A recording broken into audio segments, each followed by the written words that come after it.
Good evening, everyone, and welcome to the regular meeting for the City Commission for Tuesday, October 22nd. The meeting will now come to order. Please join me in silencing your cell phones.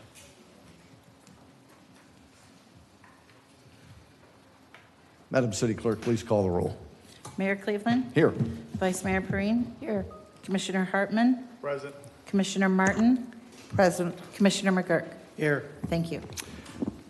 Good evening and welcome back to the City Commission meeting. Welcome back from our previously scheduled program, and I apologize for the interruption Hurricane Milton has caused us, and you'll hear more about that later. But we're delighted you're here to watch your city conduct its bi-monthly business meeting. And now Police Chaplain Sheila Turner will offer the invocation. Please stand and remain standing for the Pledge of Allegiance. Dear Heavenly Father, we thank you for allowing us to assemble today. We could have been blown away, but oh my God, thank you for allowing us to be here. We ask that you give us the wisdom that we need to continue to operate in this great city. Thank you, Father. In Jesus' name, amen. And now, General Manager and CEO of the New Smyrna Beach Utilities, Mr. Ephraim Chavez, will lead us in the Pledge of Allegiance. I pledge allegiance to the flag of the United States of America and to the republic for which it stands, one nation, under God, indivisible, with liberty and justice for all. Please be seated.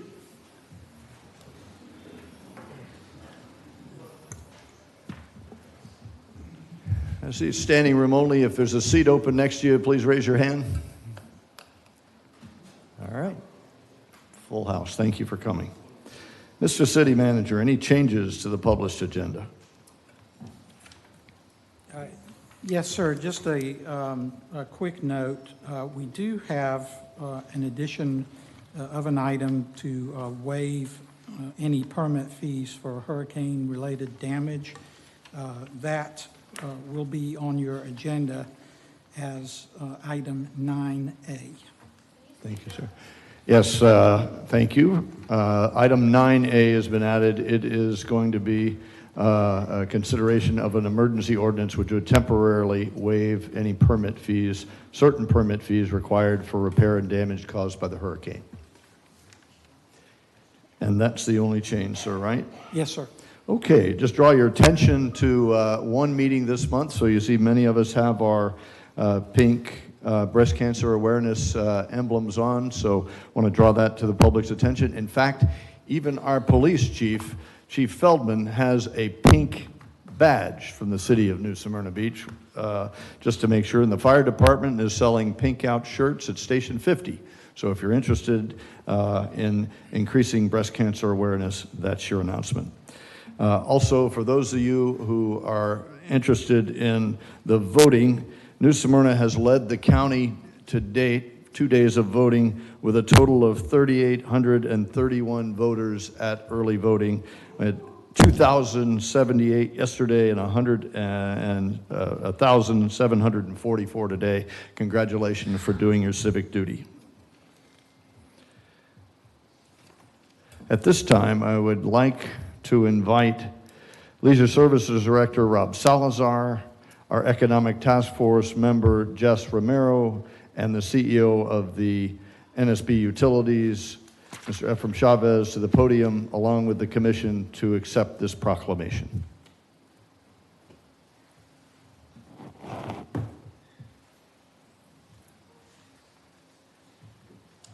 Let's go do it, guys.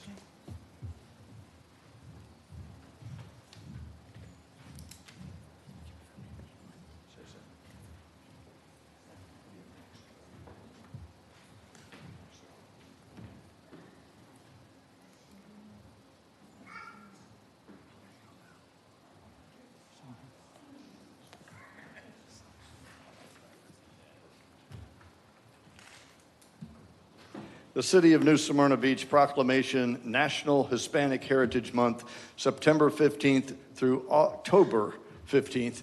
Note we are late. Thank you, Hurricane Milton.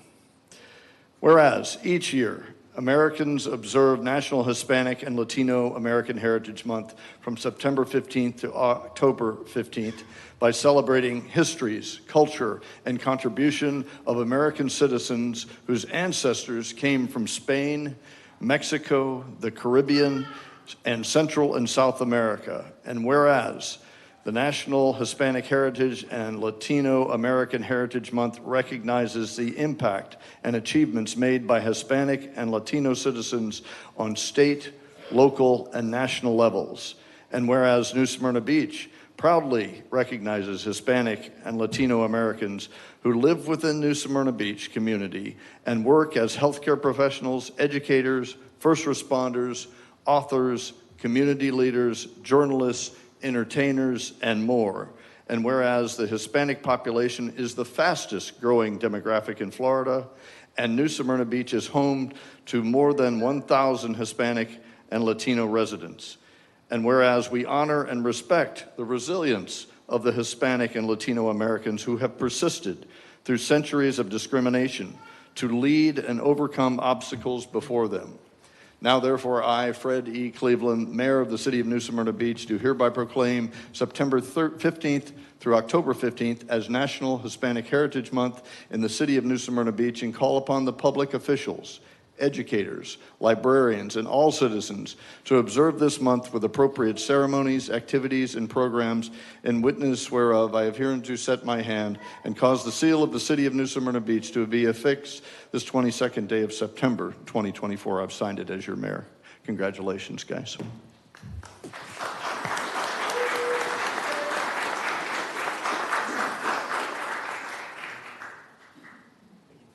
Thank you very much. Appreciate it.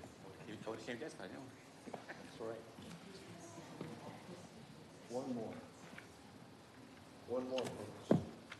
That's good for you guys.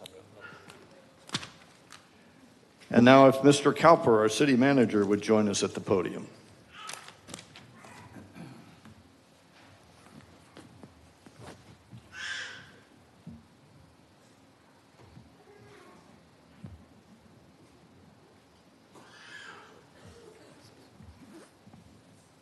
The City of New Smyrna Beach proclaiming and recognizing Florida City Government Week, October 21st through October 27th, 2024, whereas the city government is the government closest to most citizens and the one that is most directly impactful upon residents, whereas municipal government provides services and programs that enhance the quality of life of its residents, making their city their home.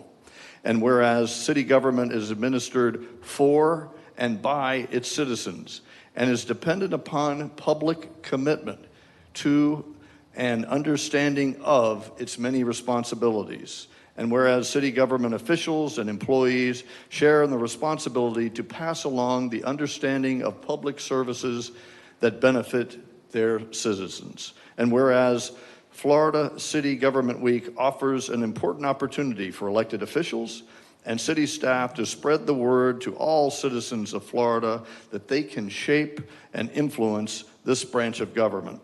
And whereas the Florida League of Cities and its member cities have joined together to teach citizens about municipal government throughout a variety of activities.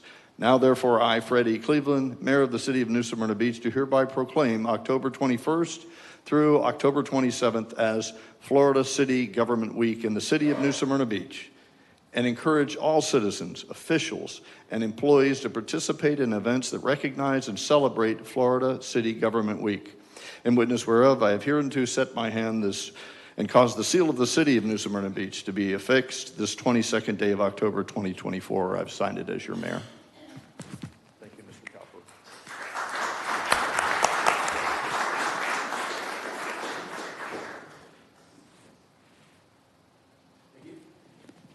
Okay, perfect.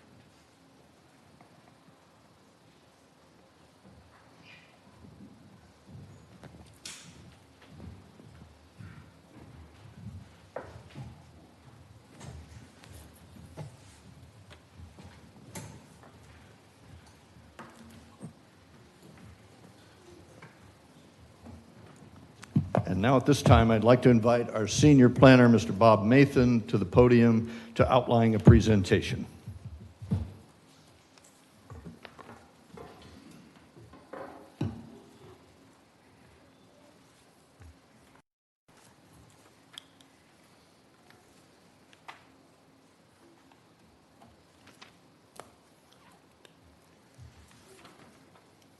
Yes, Mr. Mayor.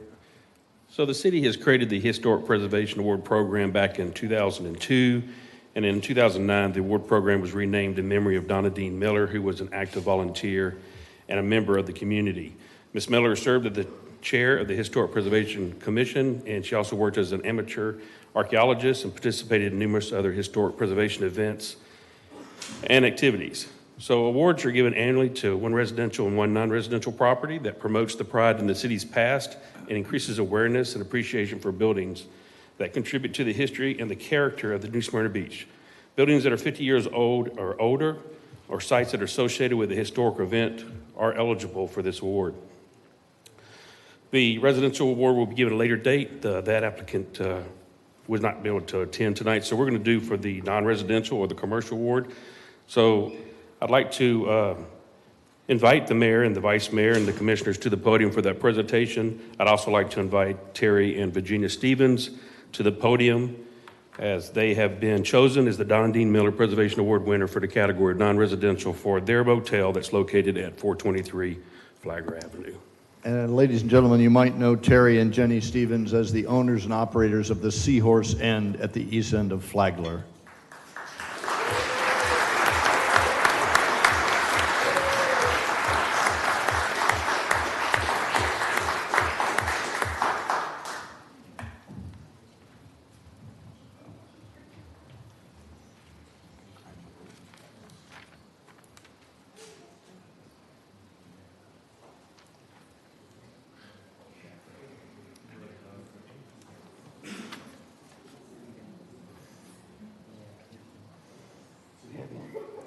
It's heavy. These are all the people who make the Seahorse stay preserved.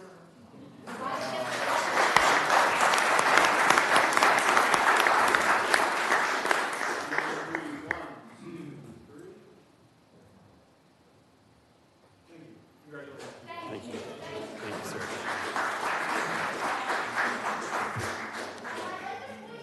Although Terry and I have only lived here for 3 years, we live in a house that was built in 1953, and we own a business that was built in 1956. We are,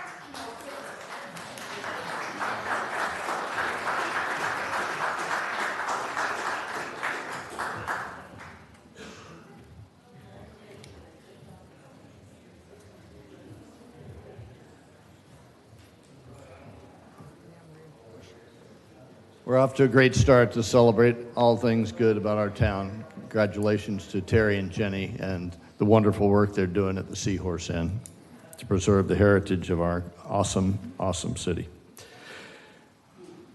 Mr. City Manager, your report, sir, perhaps you can give the 8 October and the 22 October report together tonight. We will do that, sir. Thank you. What I wanted to do to start out with, if you'll indulge me, I wanted to give an update primarily on recovery efforts associated with Hurricane Milton.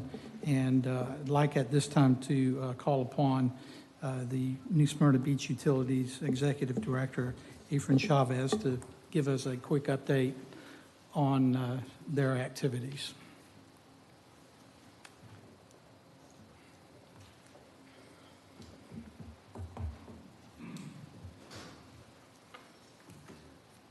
Let's help him tee up his presentation.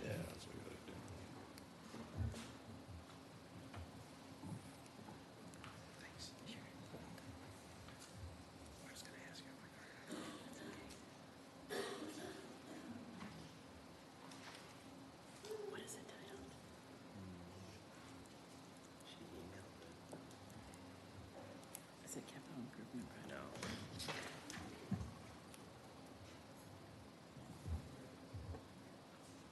You guys did get it right. We did. We can try to bring it up in the email.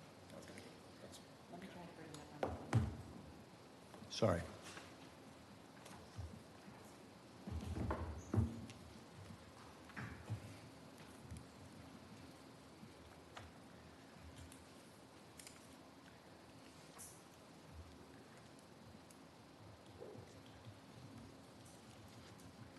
So it's on your machine, Kelly? Yes, I'm pulling it up You're now. just gonna, Sorry. all right, you'll just put it up there for him. Okay, very good. Little technical challenge we're gonna overcome here with amazing city clerk. Get it up there in front of you right now, folks.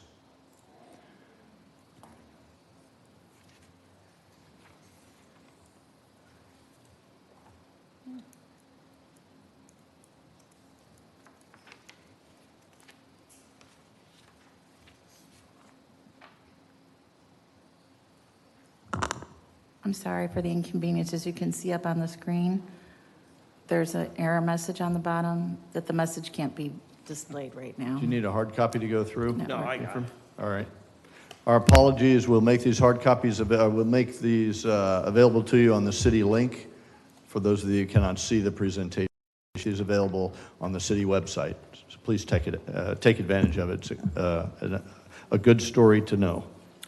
All right, so I'll go through it, just kind of going through the slides. Each of you have a copy up there. So it landed in Wednesday into Thursday morning. It left us, Hurricane Milton left us Thursday late afternoon. We started restoration after that, but just by the numbers, 85-mile-an-hour winds, 99-mile-per-hour gusts, about 13 inches of rain. In perspective, Ian was over 20 inches of rain. So this one was definitely a much heavier wind event, whereas Ian was definitely much more of a water event. But with the heavier winds and the higher winds and the sustained winds, definitely much more, as much damage, if not more, just because of the impact to the electrical grid. At the height of it, we had 80% of our customers out of power, which is just about 25,000 of our 30,000 customers in total. Within 48 hours or 2 days, 91% of our customers were restored. And then within 72 hours or 3 days, 97% of our customers were restored. So all in all, a really good effort over a short amount of time. So Thursday, late afternoon, we started some restoration, and by Sunday, Monday, we were majority restored. Of course, the last few of the customers that had the most amount of damage takes more time, but we were constantly looking at our numbers. Okay. If you go to the next.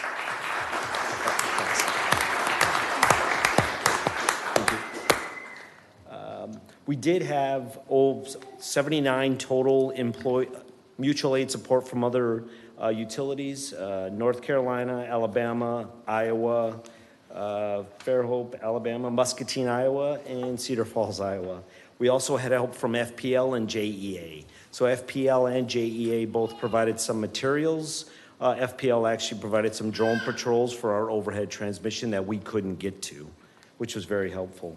But prior to these storms, our previous reliability projects substantially improved our system and our ability to restore as quickly as possible. So for example, we established a vegetation management program a few years ago, and in fiscal year 24, 97 miles of vegetation cleared.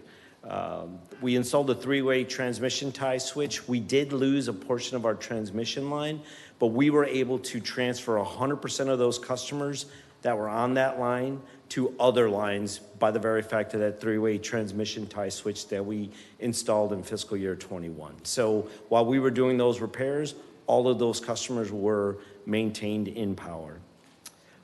We had an electric reliability improvement program. That's fiscal year 21 through 24.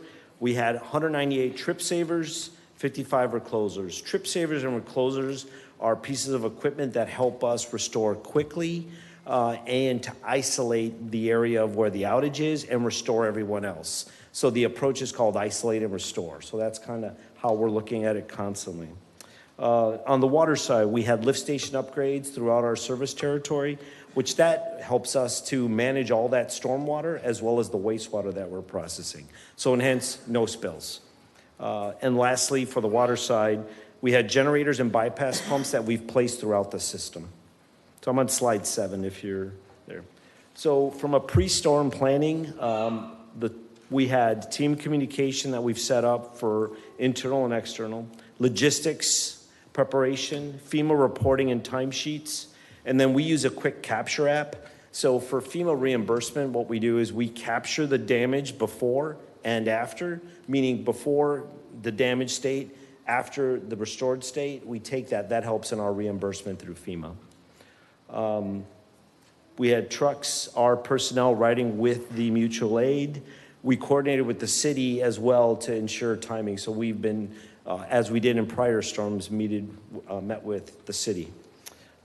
During the actual outage itself, we reported to the state of Florida 5 times daily. We have our electric operations, emergency operations center at Electric Operations. That's where we were able to, in essence, manage all the crews, our internal as well as external, and monitoring water support as well to ensure that our lift stations and such were operating.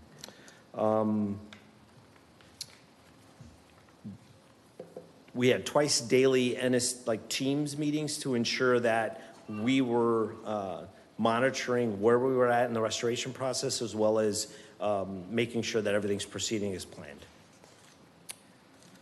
So from a restoration standpoint, we restored all the main feeders. We focused on city operations as well as then hospitals and State Route 44, as well as the businesses along US 1. So we always are focusing on how can we restore the largest amount of customers and then continue down the line. We were continually reprioritizing how we look at who's out and how can we quickly restore as fast as possible.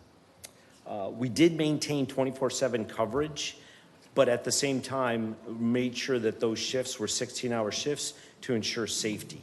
So we had a day crew and a night crew. We were able to actually very effectively perform restoration in the evening this way then, and we had a smooth transition from night to day crews. On the water resources side, to switch to water now, we made sure that our, in essence, wastewater levels at the 104 lift stations were maintained in the sense that they didn't overflow, there was no spills. With that 13 inches of rain, when we issue a communication that says monitor washing dishes, taking extended, it's not about the water, it's about the flow of wastewater, because you couple that with the rainwater, that's what can overload the system. And as far as ensuring that on the water side, we made sure that our water supply never stopped, wastewater processing never stopped, even though we were well over the limits of the actual plant. But this is what we run into during these events. But we're prepared to process that deluge of water. Airport staging site. So we've done this during Ian. So the logistics side of it, I'm on slide 17. Working with the city as well as the airport has been an excellent partnership. We were able to, it's always high and dry as it was during Ian. The 79 field personnel that came in, we were able to stage them there, have in the morning a huddle, a safety huddle before everyone went out. So we definitely made sure that it was a coordinated effort to ensure effective restoration. So thanks to the city and the airport for that support. Okay.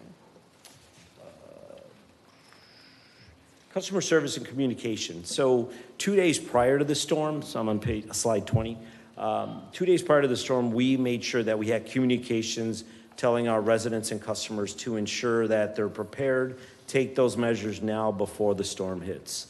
We also issued multiple on-solve communications at least once a day through text, email, and I believe voice to just give folks updates on where we're at with the status of restoration.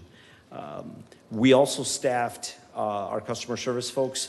We were there in the office on Wednesday, closed to the outside on Thursday, but those customer service reps worked remotely and manned the phones, and then we were all back in the office on Friday. So in addition, constantly, we also had a person staffed at the city's EOC center.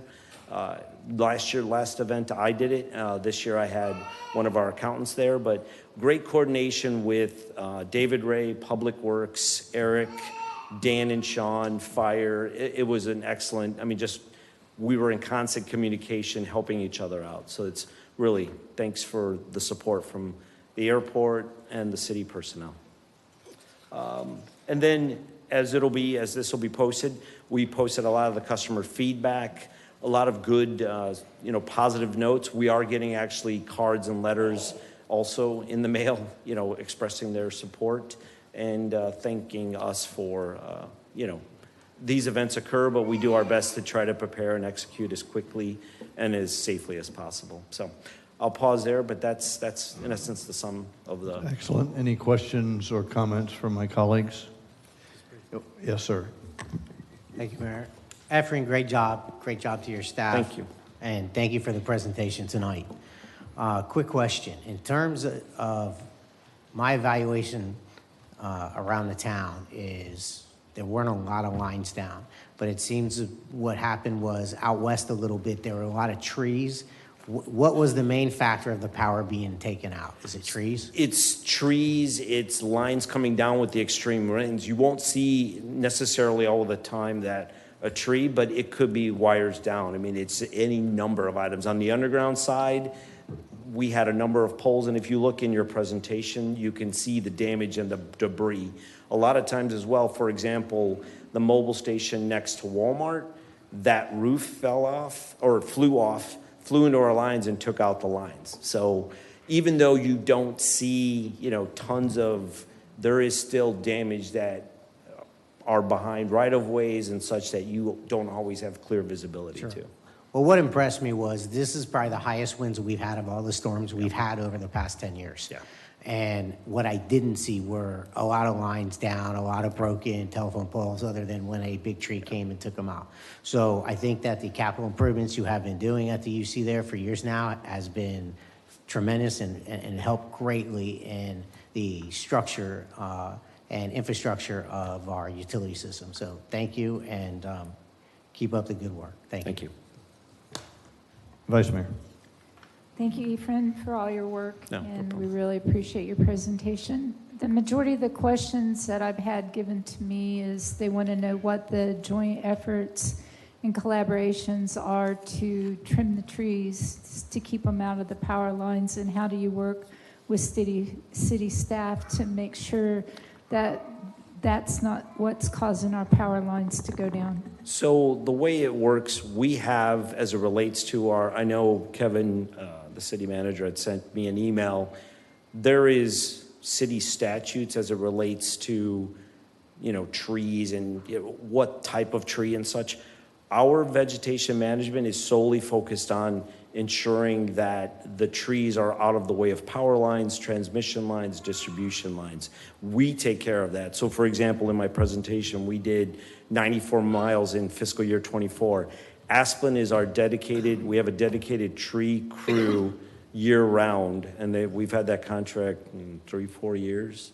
So we definitely are actively, they're here on property every day, year round. Thank you. If people see concerns with overhanging trees that are in their power lines, is that on your website where they can contact somebody for that? Yeah, they could. They contact the outage line and just kind of, that, or submit a contact through the email. But I'll get back and we can actually make a communication on that. Thank you. Commissioner Hartman. So I got nothing but praise about all the work that you guys did, so thank you very much for all that you did. But lately, everything that I've been hearing from is your communication. Everybody was enamored by the communication from your team, from your organization, the constant, whether it was emails or, actual phone calls and stuff like that. So hats off for the communication that you guys did. Everybody was aware of what was going on, where they were, went on to online to where the outages were. So, they didn't have to call in, we know they're here, they're on their way. So hats off to you and all your team over there. Thank you. Anybody else? Commissioner Martin. Just again, I'm echoing. What a fabulous job, the great communication. And I know that you were aware that your map was not updating the way you wanted it to. Yeah. You were aware. Yes. You're working on it. Yep. And every time you do something, you do it a little better next time. So thank you again. Yeah, and to that end, thank you. We do have a lessons learned this Thursday, so we're all ready. So the system, it's OMS, it's an outage management system. It was out of the gate, it was a little rough, but then we actually cleaned it up Friday, Saturday, which then it was more reliable. But that is something we're going to work on to see what we can improve. So, Ephraim, this is just a small reflection of the thousands that in the community feel so very good that you are driving the bus and that you are communicating well. City manager and I were up to date regularly as the emergency started and as we work through it every day, many times a day. I appreciate all of the follow-up and feedback. And it was really good for all that got their power back. But the few that did not, and it took so long, I think you were down to 10 single-family dwellings that needed repair inside their home. Would you like to go through that a little bit? Yeah, so that's the other thing. So a lot of what we do is we restore the main feeders, then laterals. Then what you run into, it's the sort of the 80-20 rule. You run into the issues where you're working on 3 individual customers, 2 individual customers, a transformer's out, that needs to be replaced. On the other side of it, once I restore all the mains and the laterals, if there is damage that is beyond what we're supposed to maintain, that's when the customer itself, and of course we informed them of that, look, you need to fix this, whether it be a weather mask, whether it be something else on the inside of their home. But we're communicating with our customers, because what we would do is we would send out a blast that says you should be back on, and then we would get information, and then we dispatch a crew on that line. So, one more time, would you talk about the triage that you did? This is a lot of information for the customers to take in, but I want the residents to hear your triage philosophy. So the way we look at it is, it's always how can we restore the most amount of customers, and then you keep working it down. So for example, it was 80% out to almost 25,000. You literally restored all the feeders, the main arteries, and then the laterals, which then the homes and individual businesses are on, which is just the offshoot. We then look at those areas, where are the areas that need the most amount of work that we then work to restore, and then we constantly look at the outage data to see what areas can we keep focusing on. So it's always trying to bring it down as quickly as possible. Say a word or two about the interoperability between you and the other power companies and how you were able to amass, and I don't know what number, how many trucks and how many crews. If you'd tell me how many trucks and crews, and then how that interoperability works. So FMEA, Florida Municipal Electric Association, is kind of the market maker in the sense of we communicate how many resources, we can take some resources. They then have other municipal utilities really around the country. We were able to secure 79 personnel. So that coordinated to roughly, 2 per crew, 3 or 4 per crew, but in essence, 79 personnel to support us in restoration.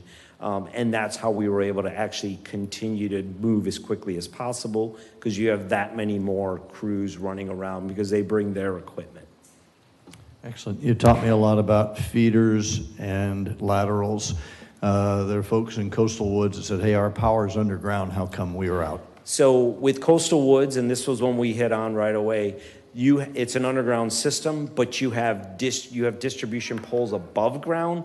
Those poles were affected. Before it goes to underground, it was overhead. So that's where we had to fix that, and then we brought them back on. So perfect. Thank you so very much. No problem. And so I want to commend the New Smyrna Beach Utility Commission Board of Directors, led by its chairman, Mr. Buddy Davenport, in the back of the room, for keeping you as the head guy on your hand on the throttles and controls, making it smooth for all of us. That was a wise move on that board. Congratulations. And on behalf of the city, thank you very much. Thank you. Appreciate the time. Thank you.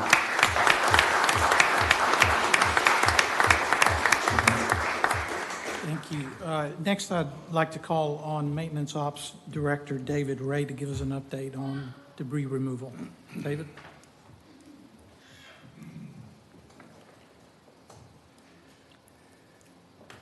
Efren's definitely a tough act to follow.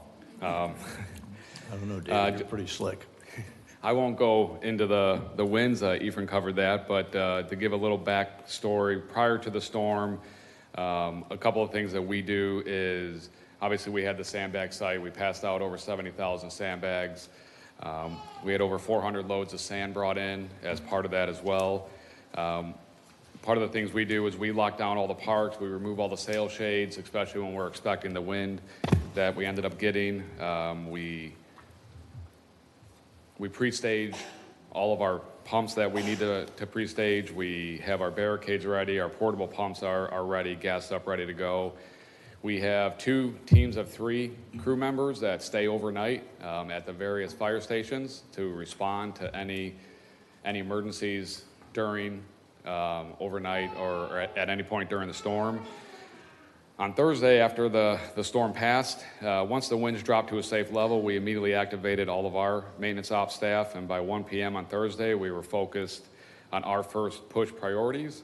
Those priorities are cutting any debris blocking roads or sidewalks and pulling them off to the side to get the roads and sidewalks back clear, clearing all the roads of any of the debris, including raking all the roads up so that all that debris doesn't end up in our stormwater system.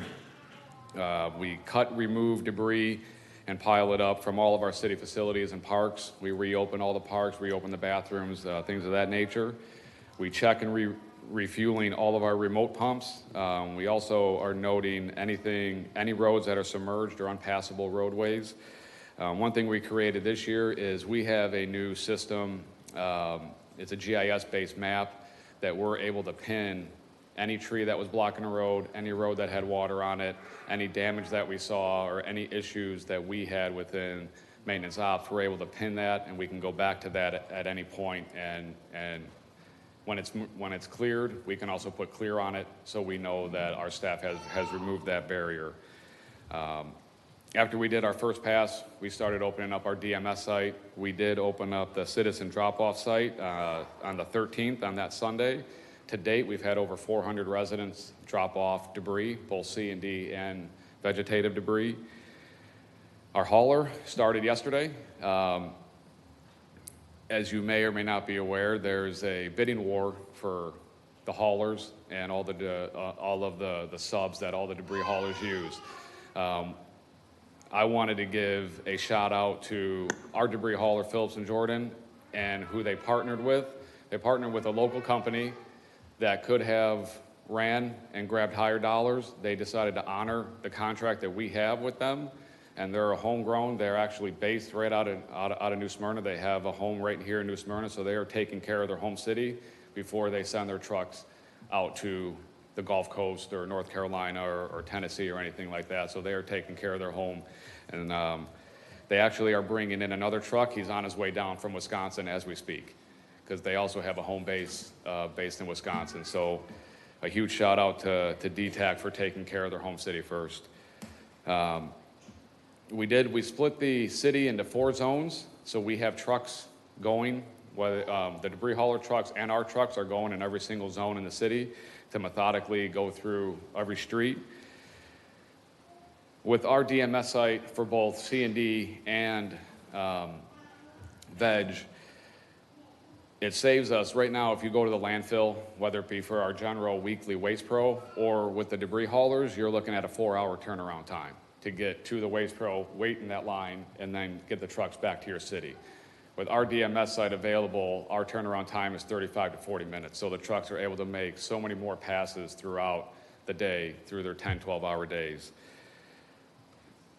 And then we are having all of our private or gated or HOA communities, we're getting all the right of entry signed. As soon as those are all signed, we'll send that off to the state for approval, and then we can go in and start cleaning up those areas as well. We initially had a count of roughly 100 to 125,000 cubic yards of debris, combination of veg and C&D. We'll see where we end up on that, but we do have staff going through every street in the city consistently to notice, if there's anything dangerous, if there's anything that we have to pick up with our trucks ahead of time, or anything of that nature. But we are doing everything we can to clean the city up as quick as possible. David, just one more time for all of the people here and listening and watching remotely. Give us the schedule and the protocol for pickup. Sure. So we have our trucks in every zone, and they generally will work from one side to the other and kind of go up and down every single street while they're clearing everything. Generally, they're starting out with the veg and allowing those that have any damage to their home time to bring their C&D material out. So they're going to clear all the veg, and they'll come back and get all the C&D. The important thing with the veg is, per FEMA guidelines, the debris hauler is not allowed to pick up anything that's bagged. So if it's bagged, whether it's vegetative, whether it's C&D, the debris hauler that you see in the big double tandem trucks, they will not pick those up because FEMA won't allow it. FEMA assumes that will contaminate the whole truck. And that's something that the city won't get reimbursed for. So I know it can be frustrating. A lot of it is loose debris, could be leaves that with winds are going to blow back into your yard. I have asked Waste Pro. Now, if someone has 30 plus bags in their yard, they're not going to go and pick up all 30 bags on the first pass through for Waste Pro. They're going to try to touch every house and get as much of the bags off your property as possible. So let me go back. Veg is all the clippings and trimming, everything that fell out. Yes, and sir. C&D is the construction and demolition stuff. That's your household effects. And so they should be in separate piles. Yes. And then the reason about the bags, no bags, is because you can't see what's in there. And so they're worried that some of the one pile stuff will get in with the other pile stuff. So that's why. So if I've got bags out front, a few bags, the Waste Pro guys will pick them up. Mm-hmm.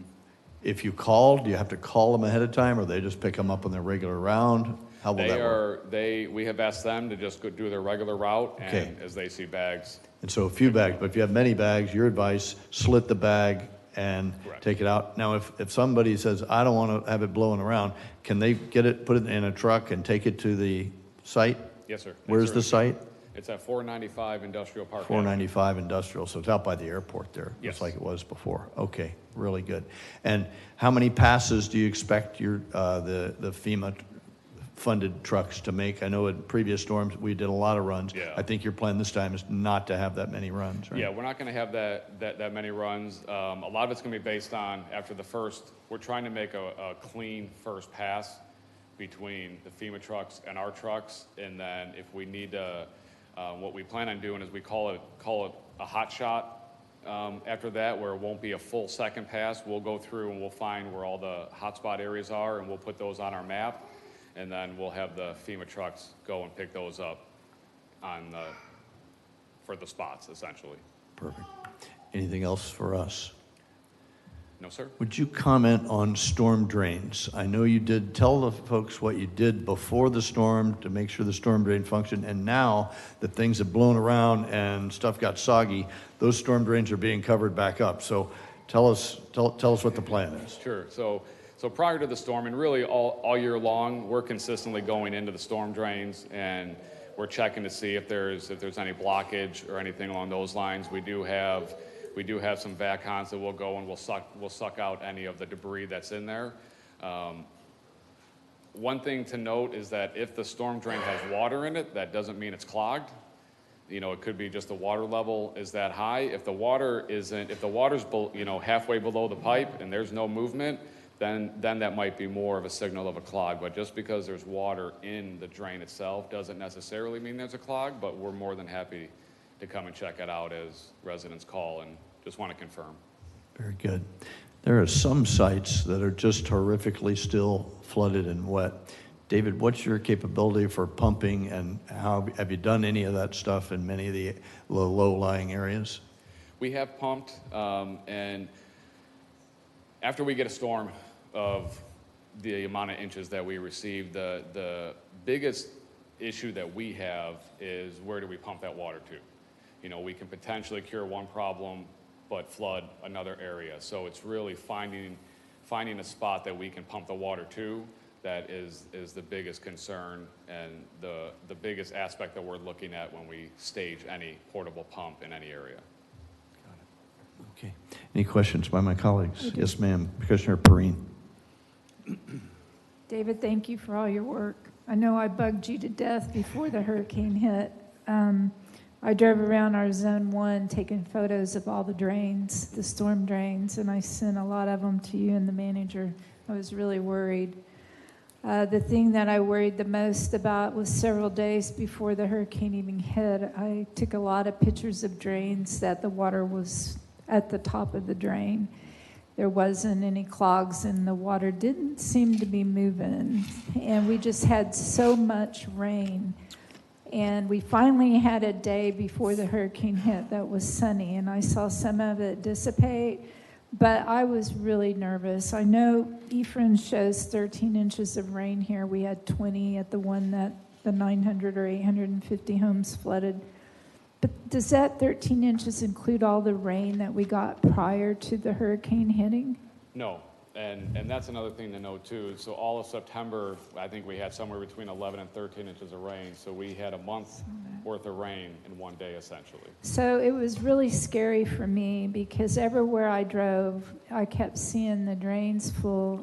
I saw boat houses already underwater. Right. The tides were high, and I thought, we have a lot of pumps, so where's this water going to go? Right. Because we just got hammered with rain in October, which doesn't really show that on this 13 inches, because if you think about it and add up all the rain that we had prior to this, the ground was mushy everywhere all over Florida. Yes. It's not just our area. Right.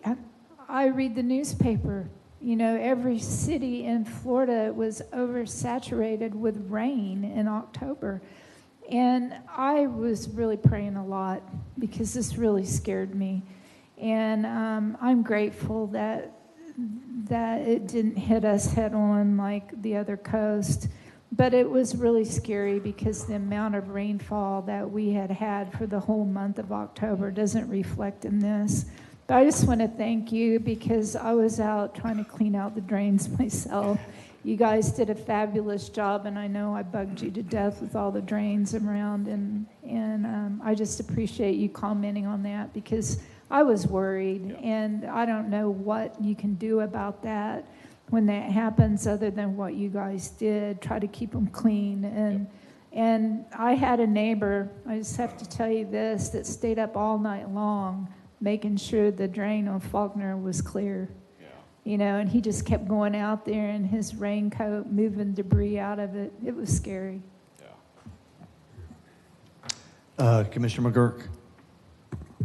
Dave, great job. And I also want to point out the sandbags. The organization at the sandbag sites were amazing. And seeing the people out there day in and day out, the 4 days leading up to it, the same people sacrificing, cleaning, getting their own preparations done was, I've never seen that operation so organized and so efficient. So that is definitely a model to do. And I thank all the people who, part of your staff and other city workers who sacrificed their own stuff to help residents get ready for that storm. So great job with everything. I appreciate it. It's really a testament to the staff we have in maintenance ops. Anyone else? Commissioner Martin. Thank you, David, for all the work that you all did. And for those who don't know, I encountered David driving around Wednesday night. David took it as his personal duty to monitor this whole city to make sure that we were as safe and ready as we possibly could. I can't say how grateful I am to have you leading this effort. And in terms of the rain, I had a professor at Stetson point out that the only thing less permeable than concrete is water. When it's full, there's nowhere else for it to go. David, thank you and your staff, and I'm just grateful to have you. Pleasure. Thank you.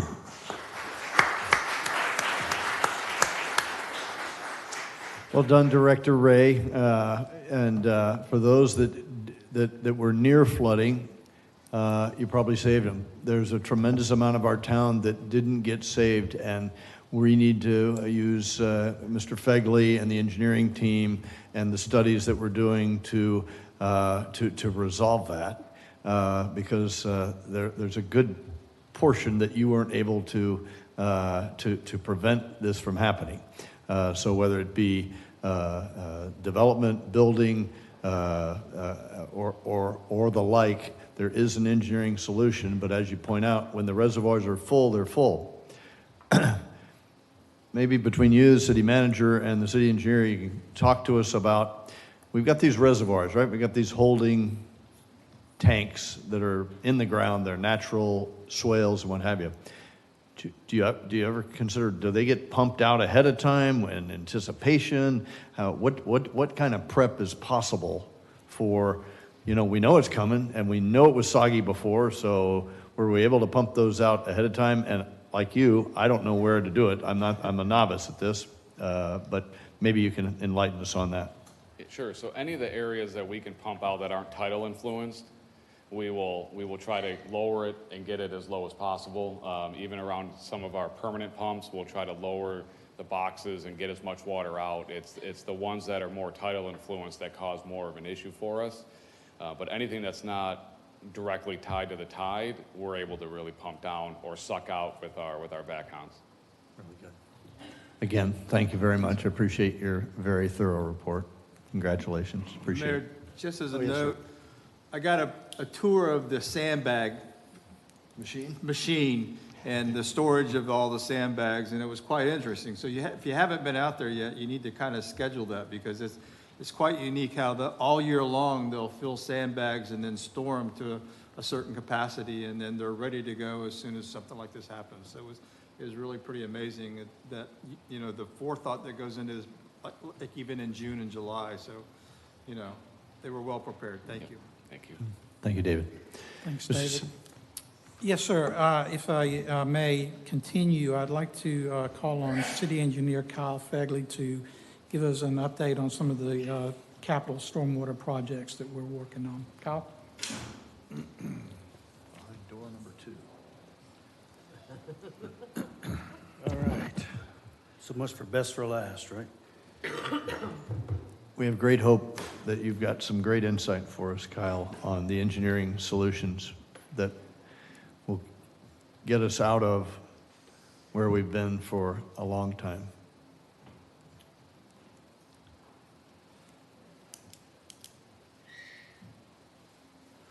Okay. Good evening, Mayor and Commissioners.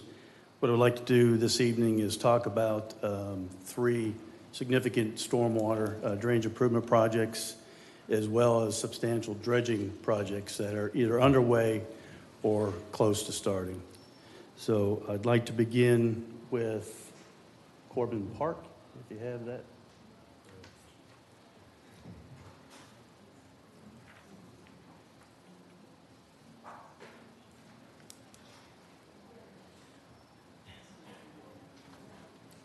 Oh, we got it right there. Jeez.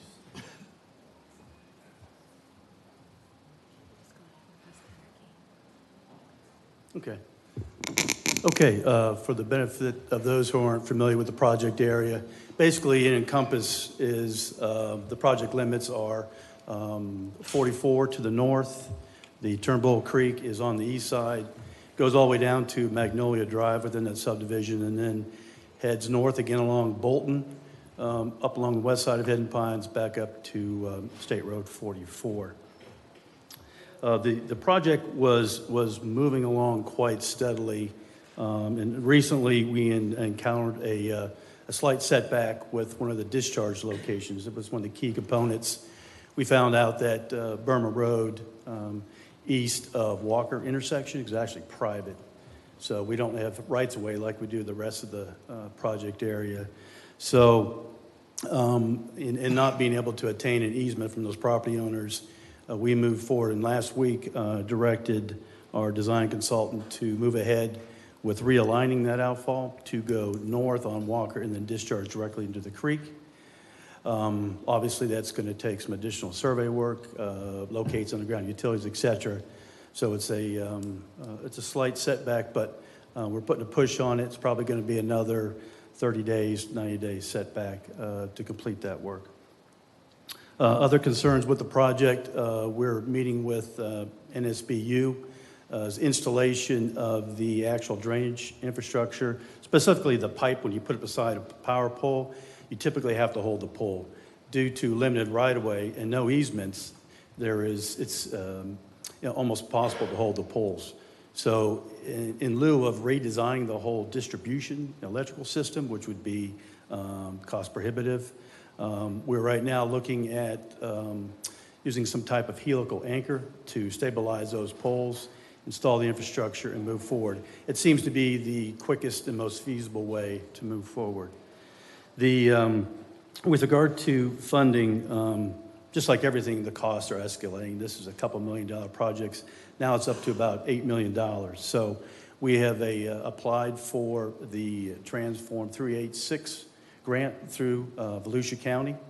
The benefit cost analysis was favorable. So we are waiting on the county council to adopt the list on the November 19th meeting. When that's done, we'll have our procurement team, we'll be part of it. We'll attend that, and then we'll bring back the contract for the commission to approve. All the water management district permits have been received. As you may recall, a lot of the improvements are within the county right-of-way. So I've been working with the county staff. Matter of fact, I just received the use agreement, the final version of it today. So I will work with our legal team to complete that document, and if need be, we'll bring it back to commission for approval.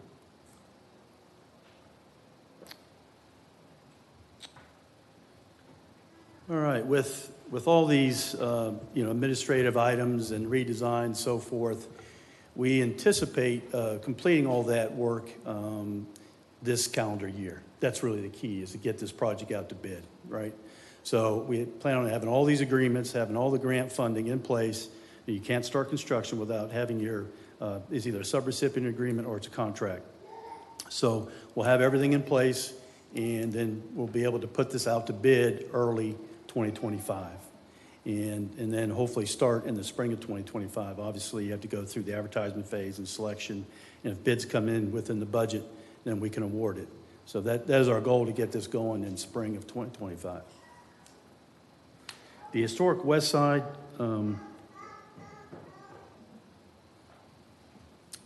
that's some of the areas on Corbin Park. That is Corbin Park. The historic west side, you can see these boundaries are the far right-hand side, as I'm looking at, is US 1. It goes down to Canal Street on the south, a little bit further south of Canal Street, and it follows basically Wallace Road up to Warren Avenue, then back up to Enterprise. Although we have leaped over there, there's a Cherry Street and Midway Street where we're going to do some additional improvements as well. These plans are about 90% complete at this point in time. We are working on the St. John's River Water Management District ERP permit, as well as the DOT drainage connection permit, because Canal Street is DOT, and we're doing some underground work through Canal Street. The project was funded through ARPA funding, and at this point in time, we are working again with NSBU. They want to perform some water main upgrades, do some overall improvements in this area. So we're going to meet with them to finalize that on November 7th. So this project's a little bit behind the Corbin Park project. So it's probably going to be complete by early 2025, so we can put it out to bid that first quarter and hopefully be under construction by mid-year 2025. Again, if bids come in under the projected costs.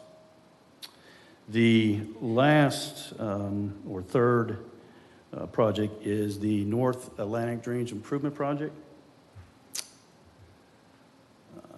That's some of the infrastructure improvements within Historic West Side. This is just a general sketch. I realize it doesn't have a whole lot of detail, but obviously the work is on North Atlantic from Lakewood all the way to Inlet Street. So it entails implementation of a curb line, drainage infrastructure, exfiltration system, and stormwater pond. So this project is the furthest along of the three. It's actually, the permitting and design is complete. It's done. We are ready to move forward. In fact, we have an project agreement with NSBU. They're going to participate, upgrade water main improvements. They've actually started ahead of the project. They're kind of ahead of the game. They're hardening their electrical infrastructure, as Ephraim talked about earlier. So they've actually hired a contractor to install new poles, lines, out of where our planned improvements are. So there's no conflicts. So there's great coordination between the two entities. This project is funded, hopefully fully funded, through 2 grants at VA. We have a vulnerability assessment grant, which has already been secured and approved by commission. We recently applied for and got approved for a DEP grant. Both of them are $837,500, so it's about $1.6 million, and hopefully bids will come in about $1.6 million. I just reached out to DEP Monday because I'm trying to get that agreement ready, and apparently they're overbooked or overworked or whatever. So he said he's going to talk to the supervisor and get that to me. Again, that's another agreement I want to get in place before I start the project, but we're moving forward with the bid process, working with our purchasing coordinator and NSBU. They have their own bid set of documents, their own details, et cetera, in the city. So, in fact, we're meeting tomorrow afternoon to go over the final logistics, and we hope to put this project out to bid in the next week or two. So it's going to be real soon to put this project out to bid. So I'll move on to the dredging projects.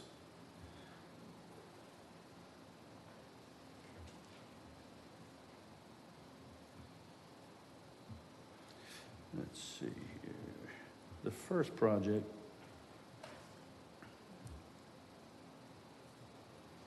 is the Turnbull Creek, south of State Road 44. This section, as you can see, is just over a mile long. The contractor, Bayside Dredging, has actually started the project toward the south side, Old Mission Road. They've accomplished some mechanical dredging and hand clearing, removing of vegetation and debris. They've encountered some soft soils. They actually have a couple pieces of equipment that are stuck. But they plan on proceeding. In 2 weeks, they're going to bring in their major barge, which has a larger hydraulic pump on it, and proceed with that project. As we have a timeline of February of 2025 to get this work done. That's a USDA grant that covers over 75% of the cost of this project. So we're confident they're going to meet that deadline. The next dredge project is you skip over 44, and it continues on the Turnbull Creek. This section's a little shorter.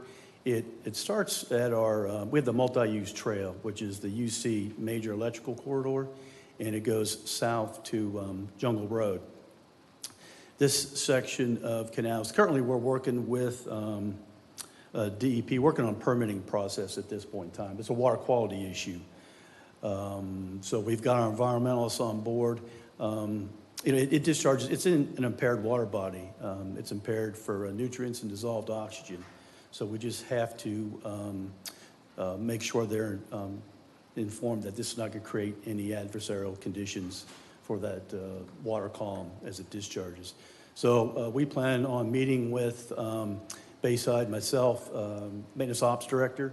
We're going to meet this Thursday and go over our approach for this project, as well as some of the other dredging projects they're involved with.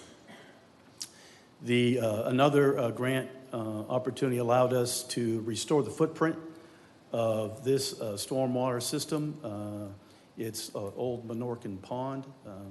This pond was almost inaccessible and had a tremendous amount of overgrowth. It was hard to find the overflow structure, and obviously did not perform as permitted. So the contractor, after encountering soft conditions on 44, Turnbull Canal, jumped over here and completed this work. They've actually, they had their dredger, their smaller dredger in there, removed all the sediment buildup. This project is actually finished. It's complete. So it's going to facilitate this whole area as far as stormwater capture and conveyance. The next section of dredging is the Gabordi Canal, east of US 1 toward the river. Again, we have environmental concerns. Obviously, there's wetlands, there's mangroves, manatee, et cetera. So this is another one of the projects we're going to talk with the consultant on Thursday so that this can start as soon as they're done with Turnbull South and Turnbull North. And then we also have the Pine Shores project, the cemetery, Geiger-Glencoe Cemetery Canal System is going to be restored. This is not so much dredging as it is a concern. This captures runoff from a lot of subdivisions to the west, and when there's significant rain amount, the flow and more importantly the velocity just scours the embankment, and that's what we have to stabilize. You may have seen the pictures after Hurricane Ian. Actually washed away part of the trail. That's how far back it went into the north embankment and put in jeopardy some of the large distribution poles. So we're working with Bayside Dredging on a design for some geotextile that will be anchored into the top of bank to stabilize this canal system. This is the final dredge area, Aqua, Pine Island. Again, we're going to remove a couple feet of the sediment and silt buildup. This discharges right into Turnbull Bay as well. So once we get the DEP permit, this will begin, and it's all through the same contractor, which makes the connectivity and the work almost seamless. So as soon as we get these permits approved, after both Turnbull Creeks are done, this is going to be the next area that they're going to dredge. So that's probably going to be, since Turnbull has to be done February, the Turnbull North will be done probably in March, April. This will probably be late spring, early summer. They're going to start this dredging activity, hopefully before the next hurricane season. So that's our plan. That is all for the drainage and dredging projects that are upcoming. One other item I wanted to talk to you real quick about is the Barracuda Boulevard Bridge. Milton kind of put a hamper on opening that bridge. Unfortunately, we had met, we've done our walkthrough. They had their punch list items to close this project out. It was October 8th, and they were going to give it 2 weeks, so they're actually supposed to open it 22nd, today. Milton has pushed back a minimum of 10 days on that project schedule.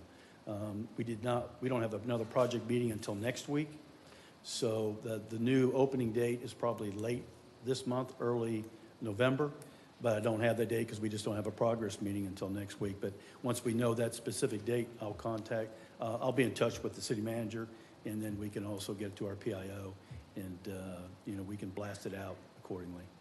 Thank you. Appreciate that. Glad to take any questions you may have. Yes, on sir. this project. Thank you very much. Any questions from my colleagues? Yeah, Commissioner McGurk.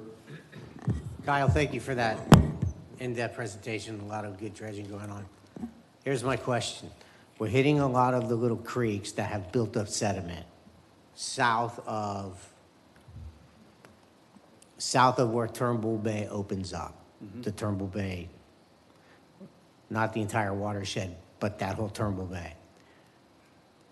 Do we know that the flow just north of everywhere that we're opening up, do we know that the flow of that water is adequate, that there's nothing forward from there, north of there, that needs to be dredged? In other words, have we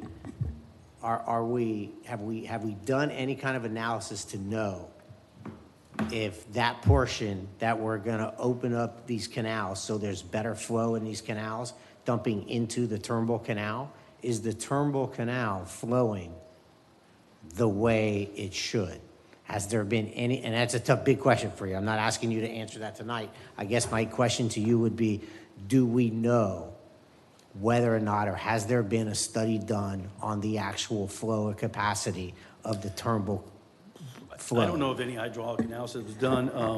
As a matter of fact, the maintenance that we're doing, I've worked with the museum, and we had to do some historical, evaluation and determination of the.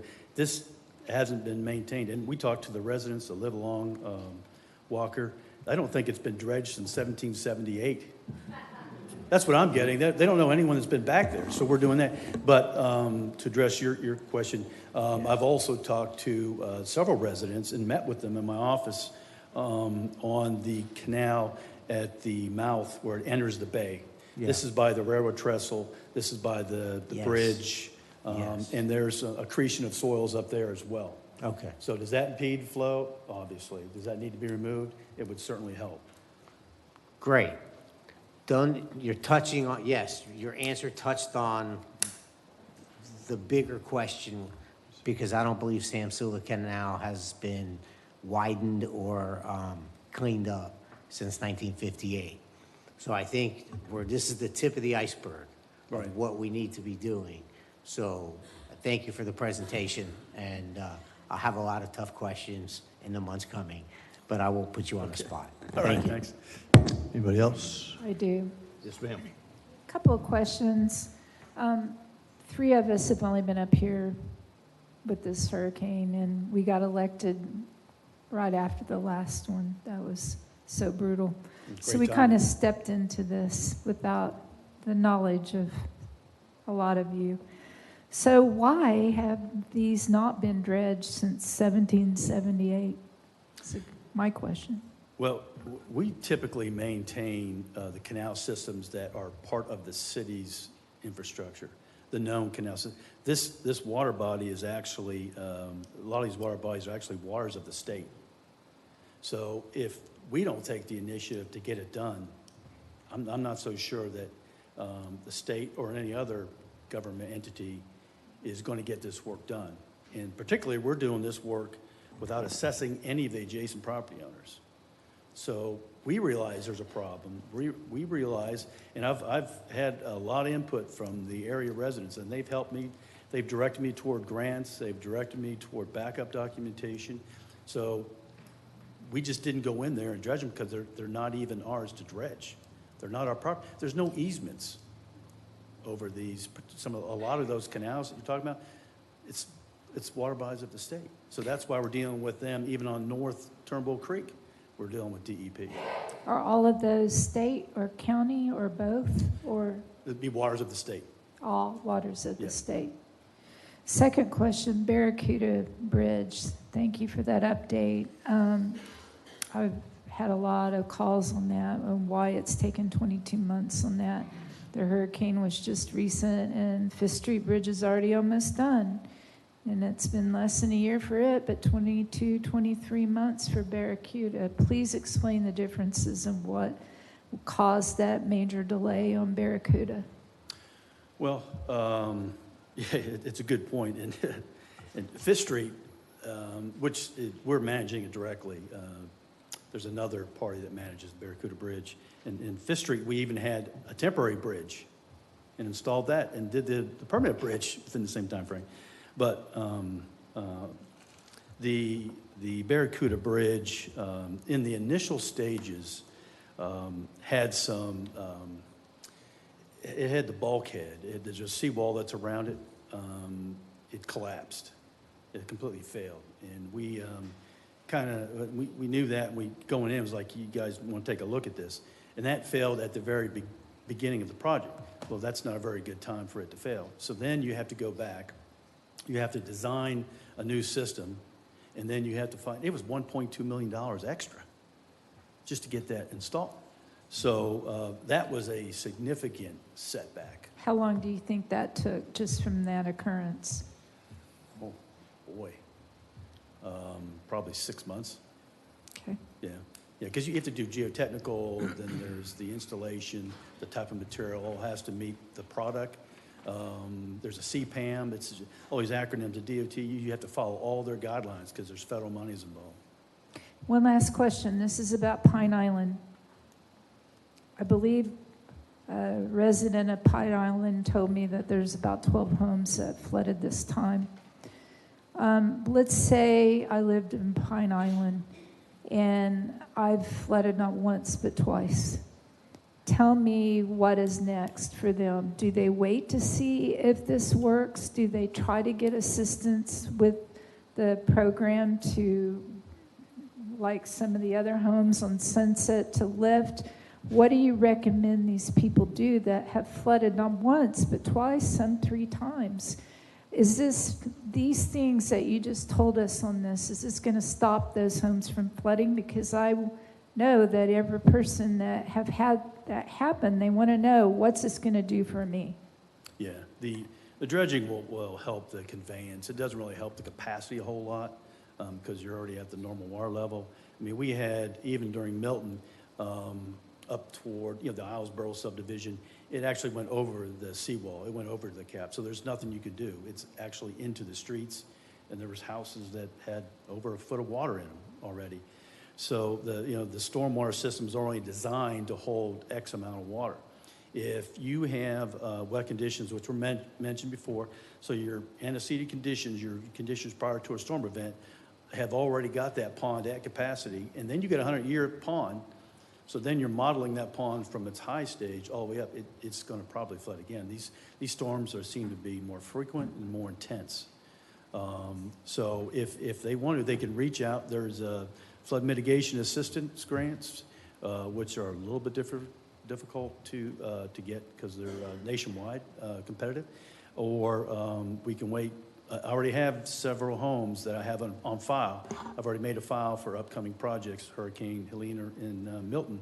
So waiting for a declaration for HMGP grant funds, which will elevate and raise the structures. So at this point, it's going to help, I'm sure, your plan that's going to happen all next year, and thank you for that. We have got to show action because we've not been up here that long, but we've done a lot more than 1778. What I would like to hear is that you guys are working with some of these homeowners that's flooded twice to give them guidance on where to go to make those difficult decisions because they've invested their whole life in this house. It continues to flood and they don't know, they got another hurricane that's coming, what to do. Should they, sell it? Should they lift it? I feel for So all of if this. you want them to contact me, I'll get them on a list so they can make the decision on how they want to proceed. Okay. And you can give your number out to them now. How do you want them, Please. how do you want them to reach out? Do you want them to go Email. to email? They email me, that way I can get their address. Okay. Perfect. Yeah. And you want to give out your email, please? Do I want to? That's your job. As they tell us, that's why we get paid the big bucks. Walk from here to my office, I'll probably have 20. It's K Fegley, Fegley, at cityofnsb.com. kfegley@cityofnsb.com. Yes, sir. Very good. Anything else there, Madam? Commissioner Hartman. Mark, Commissioner Hartman. just a reminder. Commissioner Hartman. Oh, I'm sorry. Commissioner Hartman. Go I don't know ahead. which one. Not Martman. So Kyle, it was interesting as I drove down Old Mission Road, I saw the dredging company working on the end of the Turnbull Creek connection that you were talking about and how they were constantly hauling truckload after truckload of debris out of there. And then after Milton, that whole area had about 2 feet of standing water all over it, where even half of Mission Road was underwater due to the storm drain on the east side of Old Mission Road.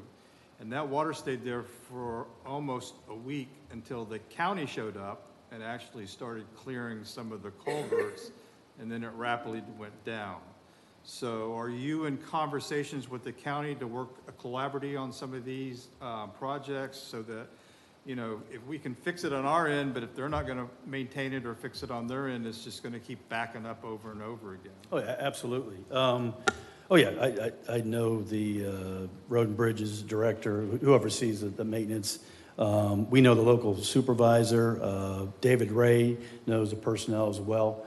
So, as a matter of fact, if, you know, we kind of have a mutual aid agreement. If there's something they need to help flush out a line or reestablish a bulkhead or something, our guys will help out because it benefits both. You know, that waters don't have any boundaries.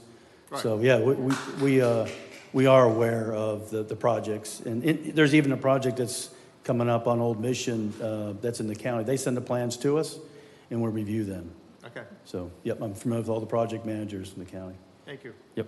Commissioner Martin? Just a comment that since apparently the standards we had been using for things like engineering to 100-year storms or 25-year storms haven't been working well for the last, say, decade, perhaps we need to look at new standards because this is repetitive. We now know it's repetitive. What's gone on for the last decade, I think you well know.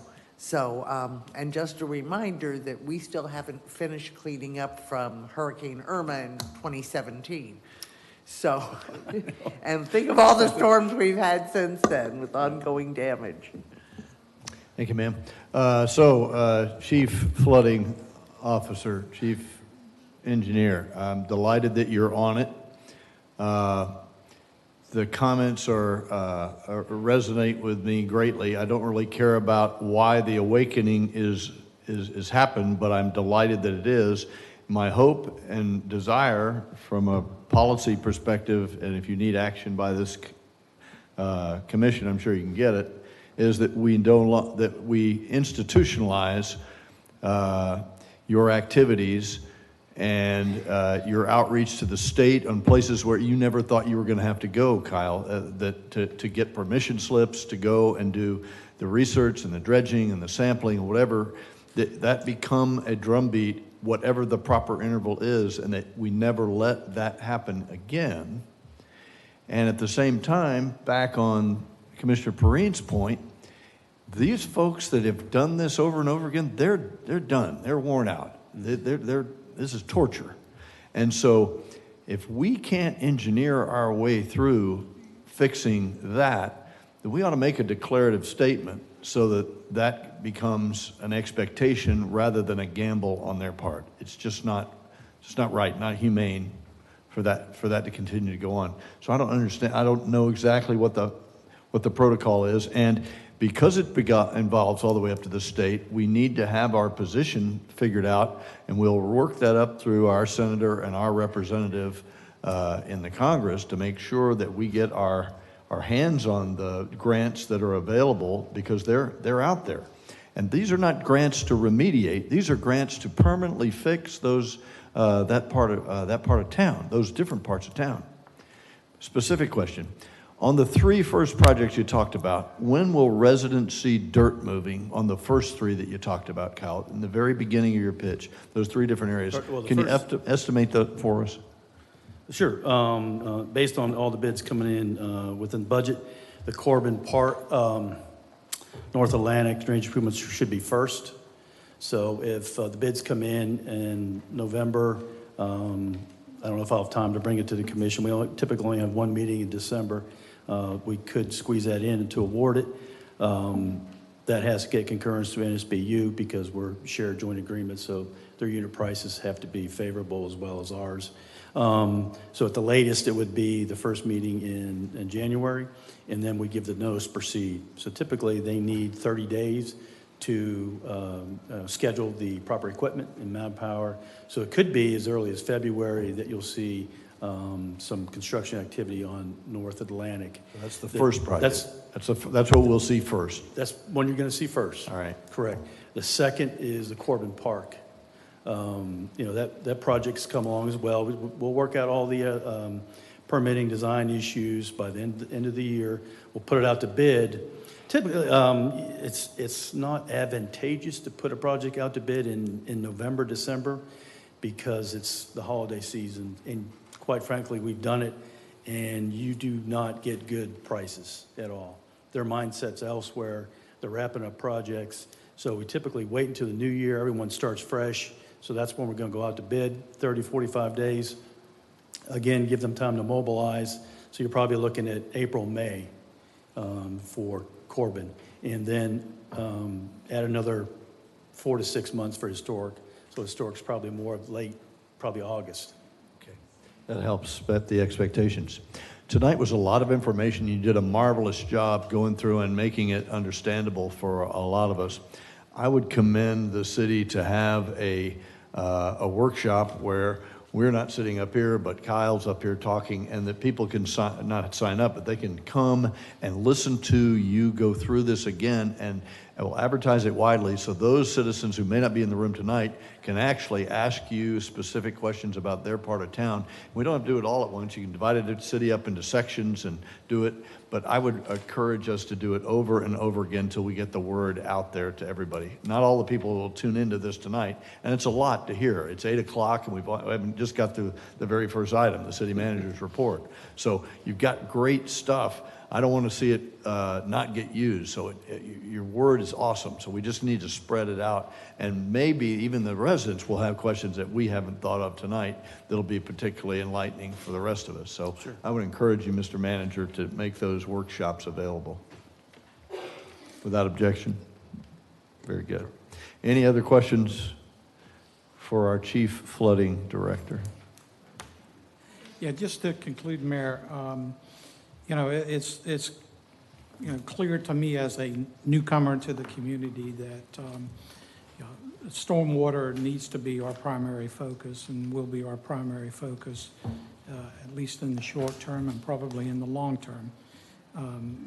You know, I spent a good bit of time out in the city immediately after the storm. There were areas that I would expect to see flooding that were flooded. Older parts of town where we know the infrastructure is inadequate. Lots of areas where the city and the county intersect, and we've talked about the need for that cooperation, and we'll continue to prioritize that. There were other areas of the city that were flooded, newer developments.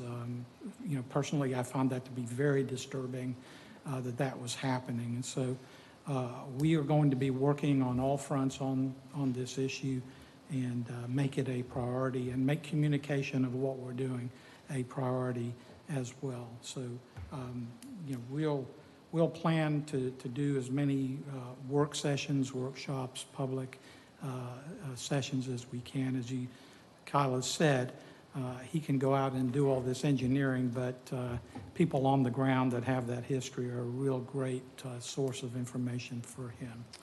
The Venetian folks are probably wondering, you've been doing some modeling and have had some, would you give us a quick update on what's going on out there, please? Yeah, sure. Yeah, we are doing, we have that new Stormwise software. So we are modeling all the, and we have some field data to understand all the interconnectivity of the ponds, outfall structures, orifices, all that good engineering talk. But we've actually set pipes in the ground, they call them piezometers. It measures the water table. And we've been waiting for storms because you may recall in April, May was a drought. So we couldn't figure out why it was flooding. So right now we're waiting on the final report from the geotech to determine the seasonal high water table. We're going to model it, and then that information is going to be given to, the HOA has an engineer that is evaluating the notice of violation given from the district to that particular subdivision, and he wants to submit that in, he wants to do it this month. So hopefully tomorrow, the next day, we'll get that letter signed, sealed from the geotech, and then they can submit their correspondence back to the district. So they want to come in compliance first, right? So we'll do that. We're finding some things. The water table is not acting the way it was originally permitted. For instance, the wetlands to the east of like South Asciano, Paradiso, those areas is higher than the ponds. So the flow that was supposed to go that way is now coming back, exacerbating the problem within the pond. So we want to berm up those emergency overflows, because they're not emergency overflows, they're emergency contributors. So we want to get rid of those. We just got more information today on some cross-drain data from one of the surveyors. So once we get the compliance, then we're going to make the recommendations to the HOA on how to address this, if it is pre-pumping, if it is a pump station, is upsizing the conveyance pipes, berming off the cores and everything to the wetlands. So that's where we're at. We're close. We want to bring them in compliance first, which should be submitted this month, and then we'll get to the recommendations and we'll work with their engineer to evaluate which one is best for that, subdivision. Really good. They'll probably need their own special session for sure. And it doesn't fall flat that a system designed over a quarter of a century ago is not holding up today. After sea level rise may have occurred, after all the other things that have gone on out there. One could expect that the engineering solution that was designed back then is not relevant today and has an error. Yes, ma'am. Go ahead.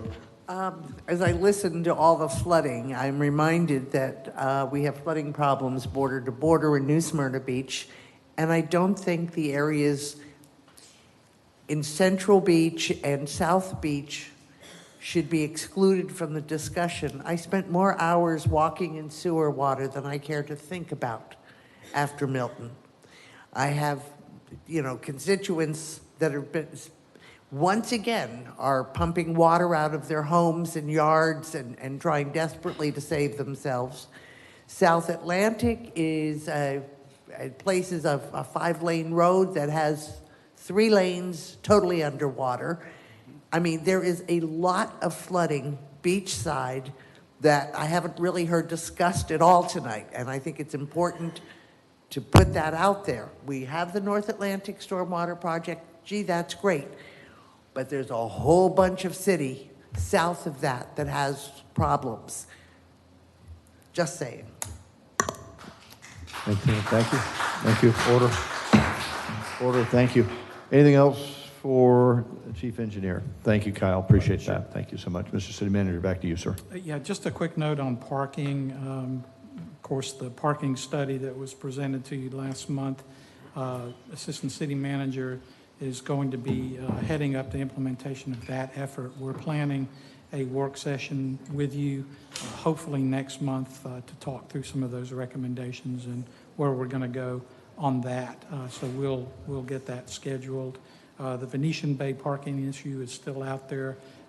We're still actively engaged and working on that. And that concludes my report, sir.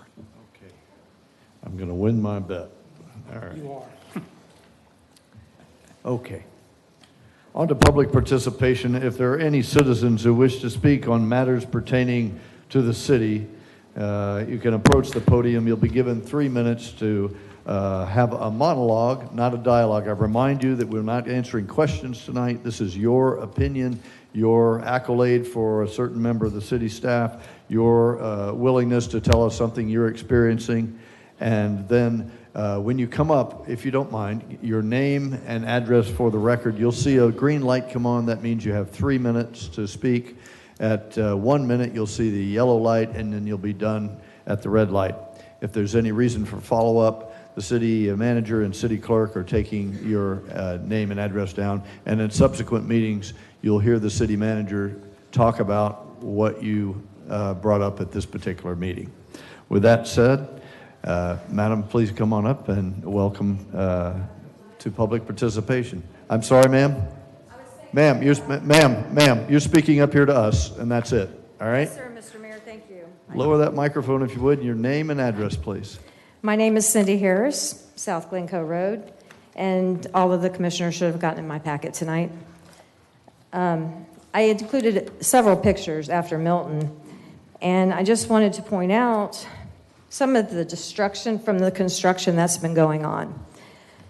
I went around, and some of the most famous spots that everybody will recognize on State Road 44. The first picture I'm showing for the audience is the New Smyrna Beach Chevrolet. That's a newer construction. It was flooded after Milton. You couldn't even access it. Then we have Ellison Acres, which is also on 44. It's a preschool. My daughter, who is now 30 years old, went to that preschool. That's their sign. The next picture is the actual playgrounds. It's flooded. Then you have a staple of New Smyrna Beach that every tourist that comes to the beachside loves to visit on their way out of town. Frozen Gold. That's the front of their building. This is where every tourist likes to eat their ice cream. That was established in 1970. I talked to the owners today. This is their second rebuild. They bought that building from the original owner. Look at what they're dealing with. This is the other side, the east side of their building, where you wait in line to get your order. This is one of the side roads off of 44, an established residential road, flooded, and it's doing that as a standard now after every rainstorm. People are rebuilding and rebuilding after these storms, and it doesn't even have to be a hurricane, just a regular rainstorm. Sugar Mill Ruins Travel Park. They couldn't even host Biketoberfest this year because they flood. It's pretty much destroyed. Here's where it gets interesting. Mission Road. Look at Hacienda Mobile Home Park. Look at that. Destroyed, all those homes. This is a construction site on the north side of Isinger and Mission Road. Those construction equipment, look at those big equipment, flooded, sitting there in the middle of that construction site. This is Our Lady of Angels, right across the street on Mission Road, on the east side of that construction site. It was flooded during Ian. Imagine if you worshiped there. Imagine that. This is the construction site on the south side of Isinger and Mission Road. Look at Isinger. You can't hardly even go down that road. And that leads to the backside of Waterford Estates. $1 million homes. This is one of them. This is one of those $1 million homes, flooded. Thank you so very much, ma'am. I appreciate your comments. Mr. Harris? Thank you, ma'am. Can I have appreciate your 3 comments. minutes, You're done, please? ma'am. Ma'am, you're finished. Thank you so much. We can All I come- gotta come say back is you another night. Thank you, misplaced- ma'am. I appreciate your comments. Come back another time. We'll look forward to hearing from you. Yes, ma'am. Can you hear me okay? Okay. A little louder. Okay. I know I got 3 minutes. I got 2 topics I want to touch on. One more light, the other a little heavier. The first one being the 27th Street Playground. I know a few moms were here. They had to leave. Bedtime is coming, and we appreciate all your guys' time, too. I know you have families. It seems to be rushed through, not a very well thought out plan. It's definitely an improvement, but I think we can do a lot better with our taxpayer dollars. It's $500,000. I looked at the fee that they submitted. I can't discern how they even came up with that fee. It's a big lump sum, $160,000 for custom. They have a whole thing put together on how they do their pricing and unit pricing. They need to provide that. And I also just think, period, maybe the pricing is good as is, but we can do better. There's no theme. There's not a lot of thought onto safety. If we're not going to have a separate toddler area, it can flow from toddler all the way to big kid as you climb the elevations, where parents that have young children, like many of us, don't have to worry about their kids falling off. Fencing around it, there's a homeless problem there sometimes, and I understand they have places they need to be too, but if it's fenced off, we don't have to worry about kids running into a stranger's arms, which has come up for us. So I have specific comments that I think are actionable and productive with taxpayer dollars, including part numbers. I've dug through the catalogs. I think you have a lot of good moms here that are willing to pitch in their time too, so perhaps consider a working moms group. I know Parks and Rec is going to be doing a master plan for their parks. This could be a great opportunity to start that. As for the flooding, I used to work in the water wastewater industry as a consultant, so stormwater is not my forte, but very much what was around me. It's very sad to see what's happening to the citizens around us, and I know it's not something you all want to see. Jason, you asked very good questions. Lisa, Valley, I appreciated the comments you had also. I personally have not been affected, so I'm not personally affected, but it's really hard to see a lot of our family and friends around us that have been impacted. So I know for me, I wouldn't be opposed to, and forgive me, I don't know how the politics work or finances, but like a special assessment, a fee. But in reality, what the city needs is a stormwater master plan, because what Jason asked cannot be answered unless there is a probably multi-million-dollar, multi-phase, multi-year stormwater master plan.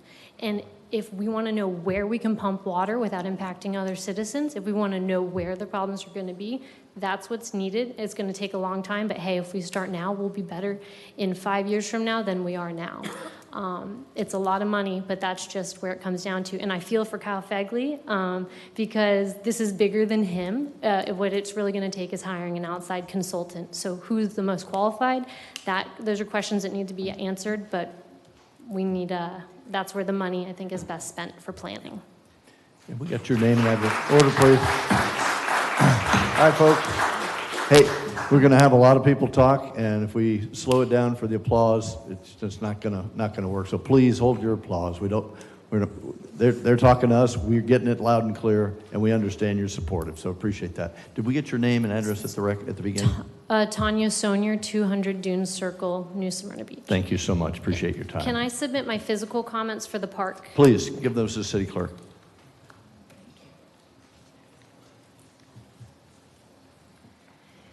Good evening, Commissioners. My name is Allie Rogers. I live at 811 East 27th Avenue, Beachside. My spirited 10-month-old son was here. He had bedtime as well, and is friends with Tonya. Thank you for allowing me to speak tonight. I'm here to share some thoughts about the upcoming redesign of the park at 27th. It's a place that holds so much potential in this community, especially for our littlest beachsiders. First, I want to express my appreciation in your efforts in making this park a priority after the damage of these past hurricanes. And I understand the difficulty of making these kinds of projects happen amidst budget constraints, priorities, and I deeply value the fact that you've committed to rebuilding this space. But I'm here to inquire about the contract approval with Compan, replacing the park at 27th Avenue. I'm extremely concerned that the plans were not shared for this project. They've not been shared with the community, nor has any feedback been asked from residents. If I remember correctly, and I think the city manager talked about this parking feedback, like there was all this feedback from the city looking for feedback on parking. Why not for a park being built? So these parks are there more than just physical structures. They're places where our children can grow, they learn, and after digging through that 1,000-page proposal, I finally found some slivers of information about the structure. But without the community input, I worry that some of the choices on the design don't serve our children here to the fullest. For example, the proximity of the playground to the parking lot, Tony mentioned as well, I feel it's incredibly important that we have an enclosure for that space. There's only one swing.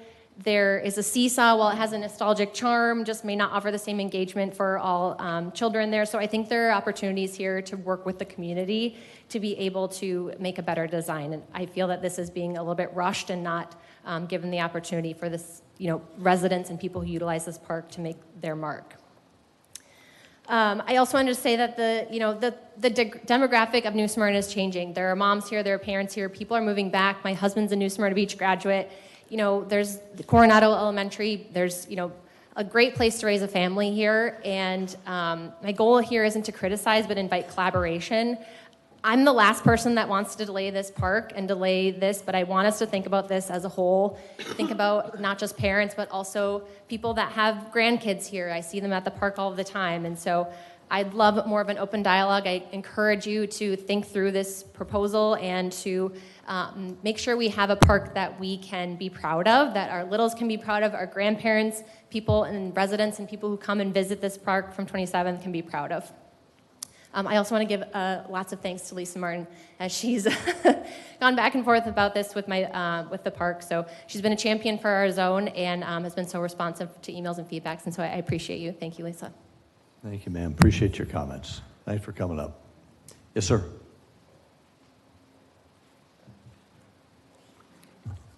My name's Daryl March, and I'd like to apologize ahead of time for my public speaking. It's horrendous, but I'm a lifelong resident of New Smyrna Beach, and I wanted to talk about the growth problems that are in New Smyrna Beach as far as what it's doing to the area. I think that I'm all for growth, if when necessary, but I think some of the codes and the standards that we're going by, where I have a house here and it's built at a certain level, and then the code changes, and they build the houses that much higher, and now you're flooding me out. I have a subdivision, a recent one that's been built in our area. I live on what would be called a Gabordi Canal, but it's Edgewater Canal Road. I live on Edgewater Canal. The houses that are on my road, Edgewater Canal, I was here, as I said, my whole life. I was here during Tropical Storm Gordon, dumped 21 to 23 inches of rain on us, never come out of the canal once. I was on my road before it was paved, and before it was paved, it drained properly off the other way. They come in, they paved my road, they raised it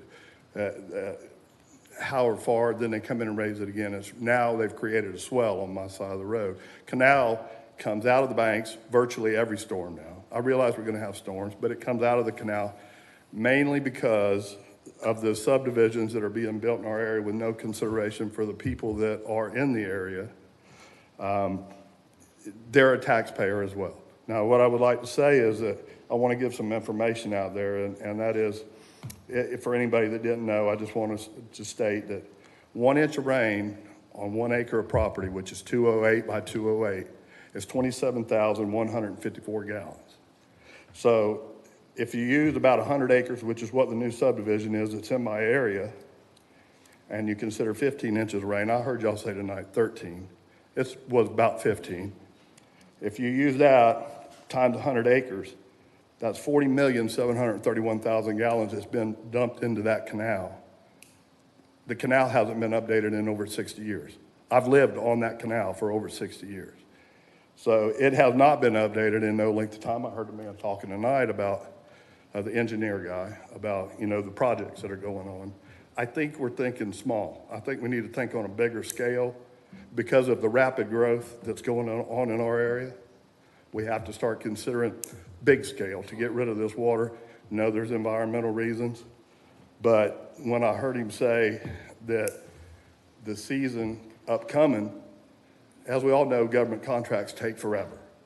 When I heard him say that the season is maybe not appropriate November, December for getting contracts because you might not get a good price, what about the price of my house? What about the price of everybody else's house? That I may or may not get refunded for. I don't think the government should have to pay for my house. I worked for it, I bought it, and I want to update it myself. I don't need any help for that. What I do need help from is the government or the city to help get the drainage water off of me because it was created by the city.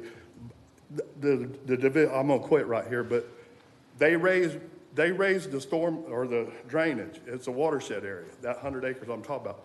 They raised it over 5 feet. Got it. Thank you, Daryl. Daryl, what's your address for the record, just so we have it? 1705 Edgewater. 1705. Thank you so much, sir. Appreciate your comments. Hello, Professor. Good evening. Hi, Mayor Fred. My name is Crystal Saylor. I live at 645 Ball Street. First, I wanted to suggest that the intersection of Canal and Live Oak be permanently changed to a three-way stop like it is now because the thing fell over. It's working a lot better, and that makes all east-west traffic slow down. Second, I'd like to suggest that the City or Utilities Commission hire a full-time arborist to inspect growth around power poles and lines, plus supervise the contracted tree trimmers. The Utility Commission hired a company to trim around power lines in the last year, and that's all they did. They trimmed along lines parallel to streets, did not do anything about overgrowth all around poles or non-electric lines, and did not work on lines crossing streets. They also spent a nice afternoon relaxing from noon to 5 in the parking lot by my house. There's some things from the recent meeting which approved the land use change by a 4-1 vote. Thank you, Commissioner Martin. That deserve further mention. That meeting was the first I'd heard about South Village. Mr. Stitch's glowing description of his client's plan to preserve and maintain public space does not in any way change his #1 priority of maximizing his client's profit, even if that takes decades. Mr. Stitch's rhetorical question about ranchettes gets a response from me that, yes, I would absolutely prefer a couple of hundred ranchettes to 2,000 housing units and 6 million square feet of commercial space. Any potential change in the tax base or jobs resulting from Deering Park are years or decades in the future. Our priority now should be to spend our tax dollars wisely. Most of all, the stated next step for Deering Park was for one or more workshops to completely clarify the plans and timeline. I would especially be interested in an overlay of the plans with currently identified wetlands. The next step was not stated as a request for zoning change. It is entirely too soon to request a zoning change. Not granting a zoning change is the last chance for residents to finally make some progress against overdevelopment and the resulting flooding and strain on existing infrastructure. Thank you, ma'am. Appreciate your comments. Thank you so much. Hello. Evening, sir. Hello.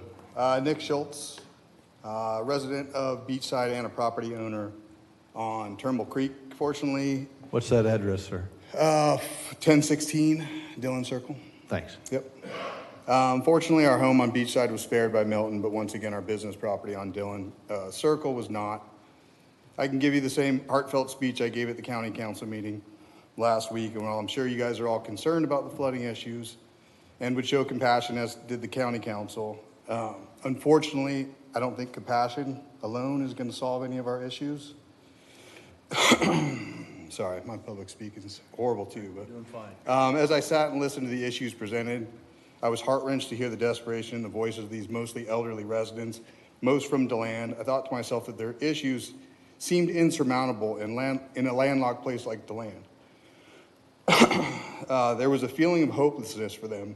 My wife still hasn't been able to shake the sadness that we have for these people that seemingly lost everything. I was also stricken with the realization that our proximity to the intercoastal makes our issues so much more manageable for us if we just put the right plan in place. There needs to be a special council assembled to deal with just the flooding issues, and I know that Kyle has a council to do that, but we have so many volunteers and so many smart people in the city that are willing to volunteer their time to do that. We need to put together a committee to do that. Now, I know everyone, myself included, is thinking that we need to stop the overdeveloping, which is true. That would certainly help. But stopping corporations from developing land is not a simple thing and is definitely way above my pay grade. I definitely don't think a plausible answer is to stop the building that's already been approved. That toothpaste is already out of the tube. We need to come up with a multi-pronged plan to deal with the hand we've been dealt, regardless of who dealt it. The last thing any small business owner needs is to add any more to their plate, but I, along with other business owners in town and members of the community, are willing to volunteer our time to help with this issue in any way possible. And then one quick thing about Kyle's plan. I think it's a great plan. I think he's making as good of an effort as he can. I think it's backwards. We have a bottleneck at the train bridge by the ball fields. You guys are increasing the flow into Turnbull Creek without increasing the outflow of Turnbull Creek. So you're adding a whole bunch of water to the problem without solving the bottleneck at the end. That's it. Thank you. Appreciate your comments. Thank you, sir. We'll take that aboard. Thank you so much. Order, please. Good evening. Sean Salvi, 1208 Magnolia Street. On behalf of Team Rubicon, I'm Recon Advan personnel for them. I came into New Smyrna. I live here, but each and every one of you drove around, you say. I have a truck that has 40 inches above the ground. I drove into areas that most military trucks wouldn't drive into, and I was in the military. So a lot of these houses that you're saying were flooded, I've seen them 4 feet up. I've walked through them where the sewer was going in them, in waders, off of Walker Drive, matter of fact. I actually am working with the homeowners on Walker Drive that demolished their house because of the 4 feet of water that was in there. I went down Turnbull Drive. I delivered gas to every resident that needed it within Fairville Drive, Walker Drive, even off of US 1.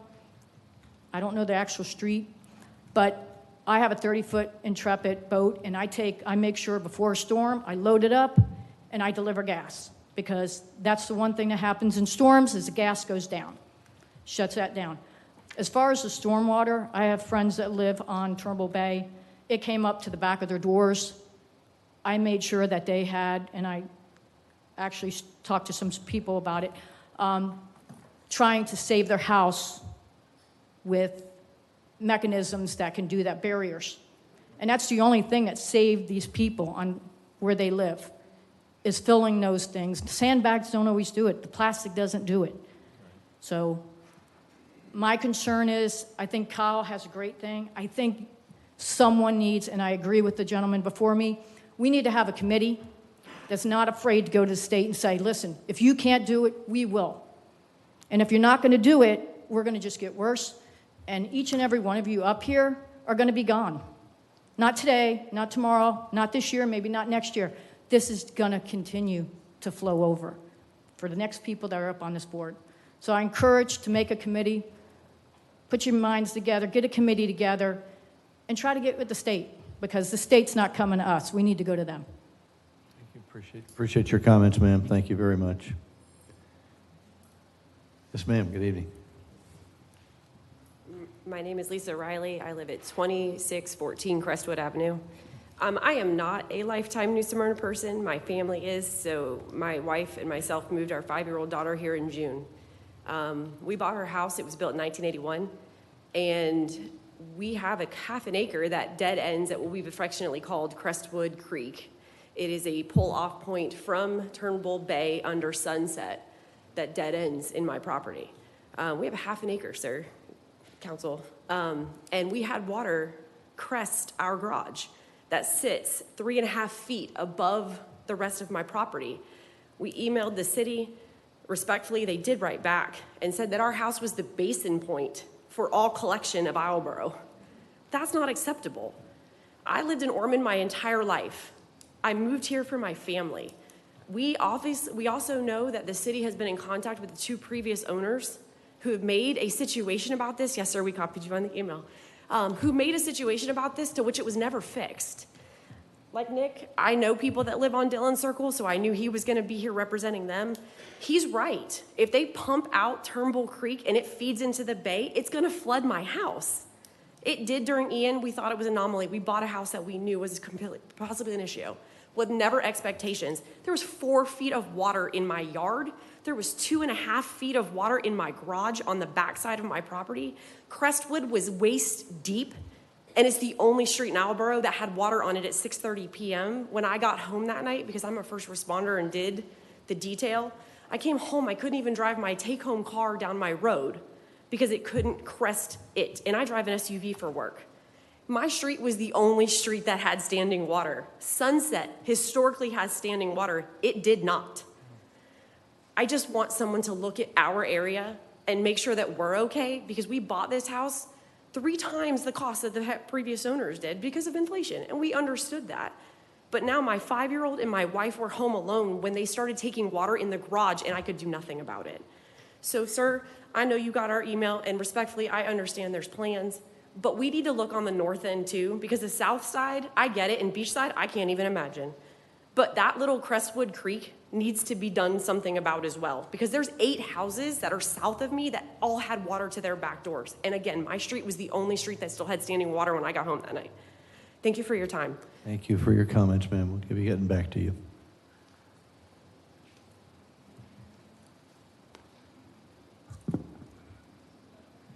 Hello, my name's Corey Kish, and I'm currently at 627 St. Andrews Circle, former resident on Wayne Avenue for 14 years. I'm here again to discuss the critical issue of stormwater management infrastructure, particularly the ongoing delays in addressing the flooding that has repeatedly devastated our community. We've been dealing with this since at least 2017 with Irma, which predates all of you, I am aware. We've been dealing with this, for very many years. The city engineer's report about the dredging projects was hopeful until he mentioned that the vast majority of those will not be completed until at least 2026. That's nearly a decade of inaction on a known problem, which certainly, again, existed prior to all of you. But I'd like to raise a question about the order in which those projects are taking place. It seems like the Page Avenue corridor project is being prioritized over Pine Island. And I wonder if that is because of the pending development of 1,500 housing units that is proposed there. It feels as though the focus is shifting toward accommodating new developments rather than protecting longstanding neighborhoods like Pine Island that have already suffered and are continuing to suffer from worsening floods. I know the Deering Park development has been pushed to January, but please consider the existing light industrial area of NSB that could greatly benefit from beautifying and better utilization over paving a massive conservation area and watershed. I want to thank Commissioner Perrine and you, Mr. Mayor, for acknowledging that this is a priority issue. However, Mr. Cowper, we need you to act with a greater sense of urgency than the prior manager. He promised us, at being on Wayne Avenue, backing up to Pine Island, that this would not happen again. We had a study done showing that development was not a problem, but that study was, I'm sure you're aware, very flawed. You mentioned other studies, Mr. Mayor, that are ongoing. You didn't mention much else other than that. And I hope that they're being done with people with local knowledge of what development is actually taking place, because that study from Ian only looked at Venetian Bay and coastal woods. They didn't look at any commercial development at all, and that's just laughable. They also did not have any knowledge of the tidal canals that we live on. They kept calling them ditches, and that's just, again, inaccurate. So I really appreciate you guys and your comments and all of your work that you do, but our community is rebuilding again and again, and we can't continue to show up and beg for progress updates. So maybe better communication. I know you put out the minutes. That's not really great reading material for most people. I didn't see a single Facebook post or anything from any of you right before Milton. And I also knew that most of you were not at the county meeting on flooding last week. And so Thank you so much, ma'am. Thank you. Appreciate it. Thank you. Order. Thank you. Evening, sir. Good evening. I'm Sam Darcy. I live at 1202 Walden Drive here in New Smyrna. And I reckon I speak as a proxy for what's fourth generation here in New Smyrna on the same piece of property, in the same houses in Mission City. And we've had State Route 44 vomit water all over our property and down King Street there. Usually it runs the other way. And my first kind of hopeful actions for y'all is Kyle and who else? And let's get started on this. This is widespread. You've heard this from border to border. We've got this up and down the coast here. But, and to be somewhat productive here is to take a look at what can we do over the course of, 2 years, 3 years, and bank on it. And in the course of 4 generations, we've been lied to, we've been ignored, we've been pushed around and sold out.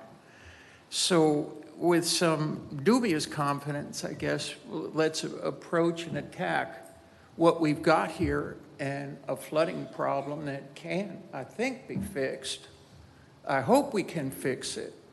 I hope we can address hundreds of people on social media and the thousands of people who've been impacted and can't talk and can't get to you all. I know you've gotten our message. And I think what you've got in terms of solution is let's get these dredges dug. Let's get this water the hell out of here.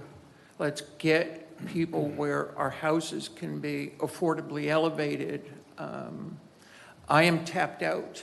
This was round 3 for renovating one of my houses, and this is round 3 that goddamn water is in it.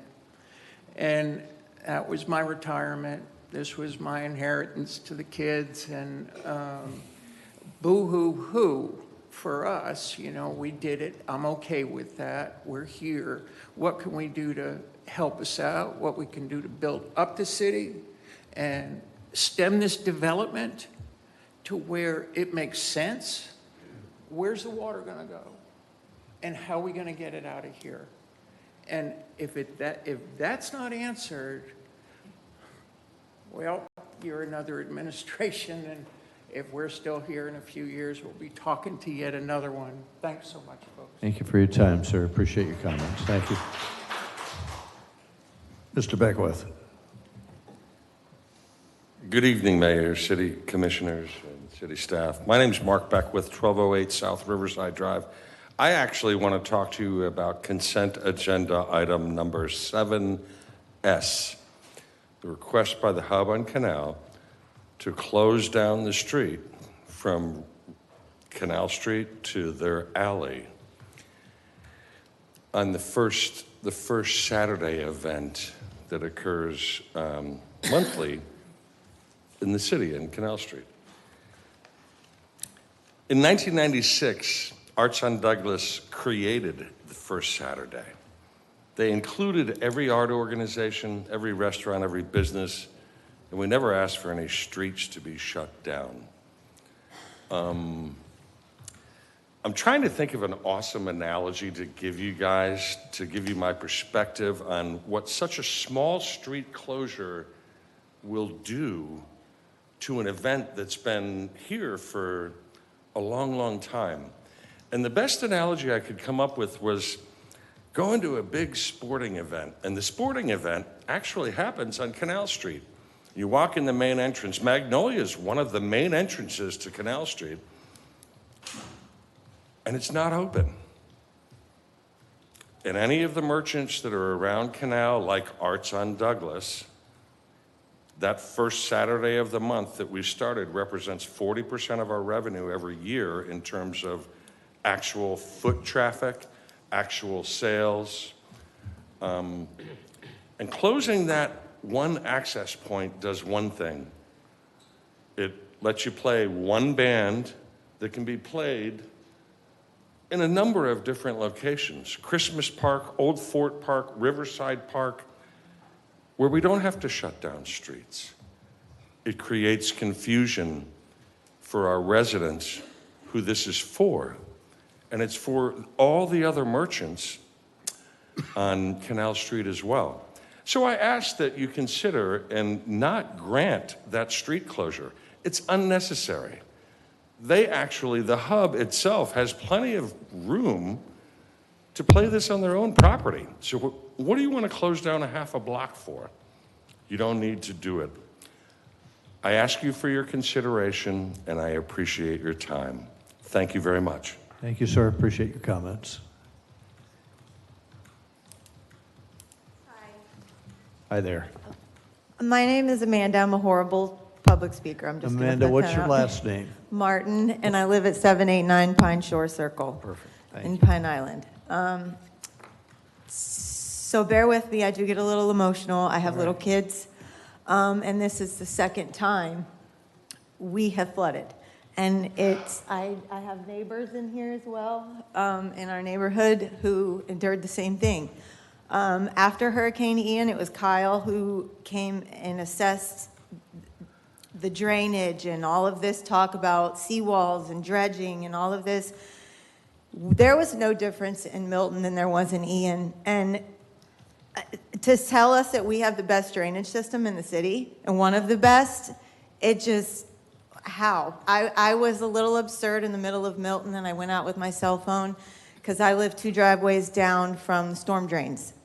I went out there with my spotlight, and I went to the storm drain, which prior to Milton was already had debris from the winds and the storms prior, had not been cleaned out prior to Milton. The drains raised so fast, and I marked it with my phone throughout the hours with their prior rain levels to when the storm actually came.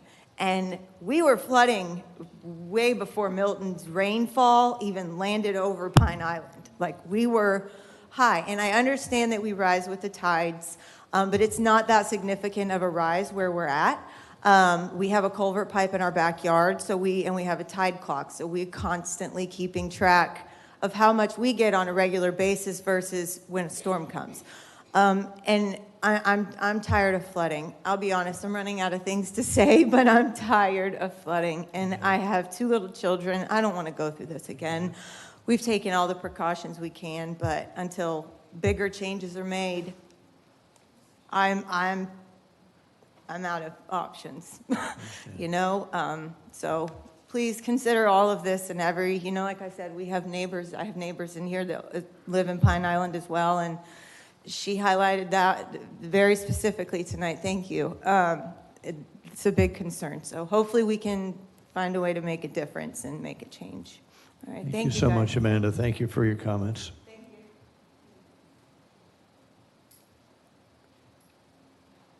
Good evening. I'm Lillian Conrad, Conrad Consulting Corporation, who is the project manager for NSB Main Street, Inc., doing business as Canal Street Historic District Association.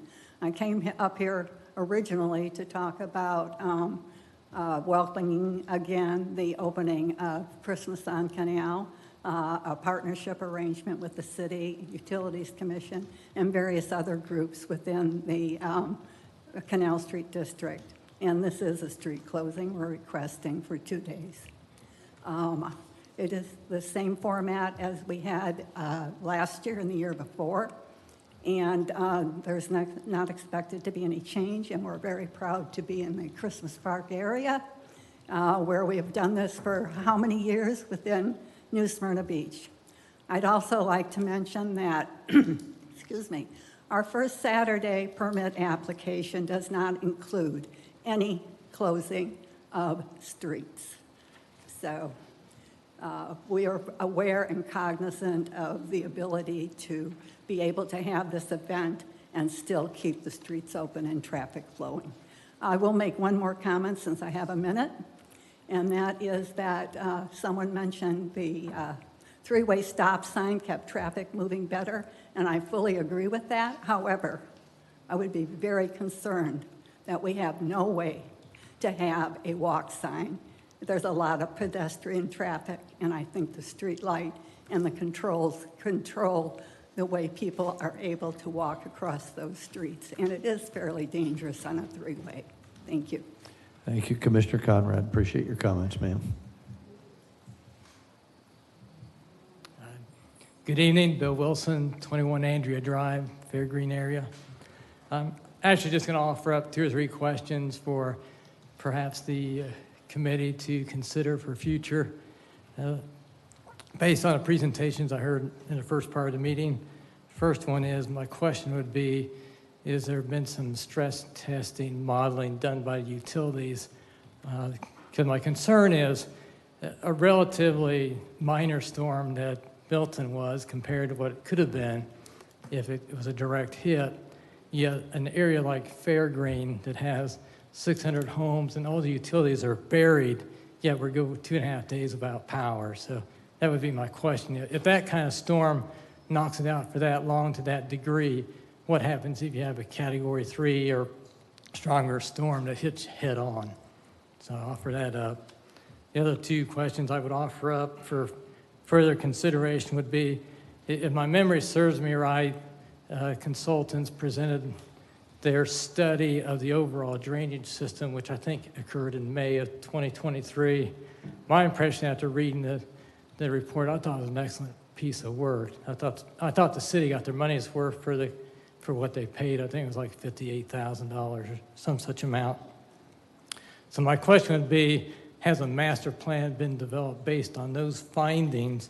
Because I think, as some other people have said, and which was mentioned, some of the drainage and dredging improvements that are being planned, I'm not so sure you're doing anything more than just transferring the flooding from one area and you're kicking the can on down the road for someone else to get flooded or get more severely flooded than they are already getting. And I believe that's it. So thank you for your attention. Yes, sir. Thank you for your comments. Appreciate that. Hello, Elaine Stefakis, 513 South Peninsula, New Smyrna Beach. I had to write stuff down so I could go quickly. All right. Thank you, Mayor and Commissioners. I wanted to speak briefly about, briefly on behalf of the members of the Flagler Avenue Business Association in support of item 7R on the consent agenda, which is the Images Art Festival.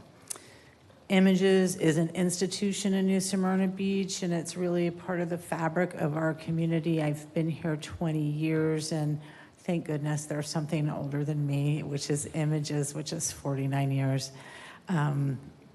It brings thousands of visitors to New Smyrna each year. It fills our hotels, large and small. It fills our restaurants, large and small, and our locally owned small businesses, large and small.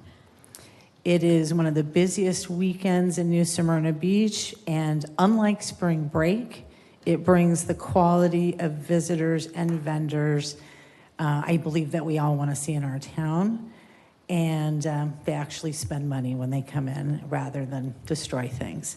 So Images truly benefits every district.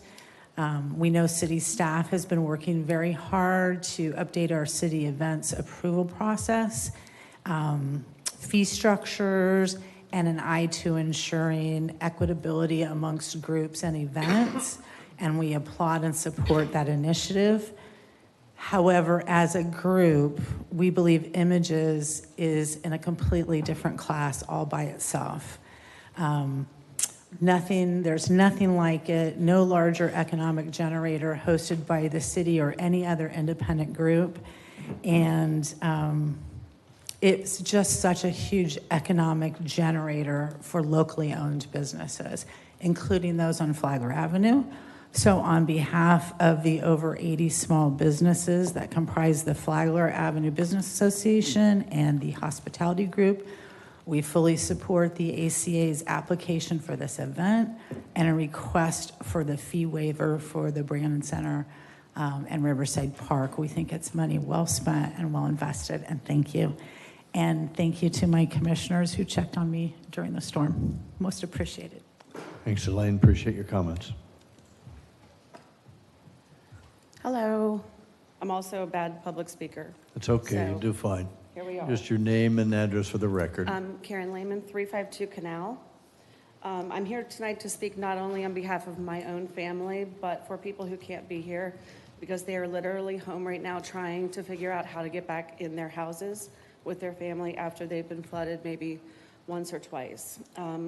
My family's been in New Smyrna for 3 generations.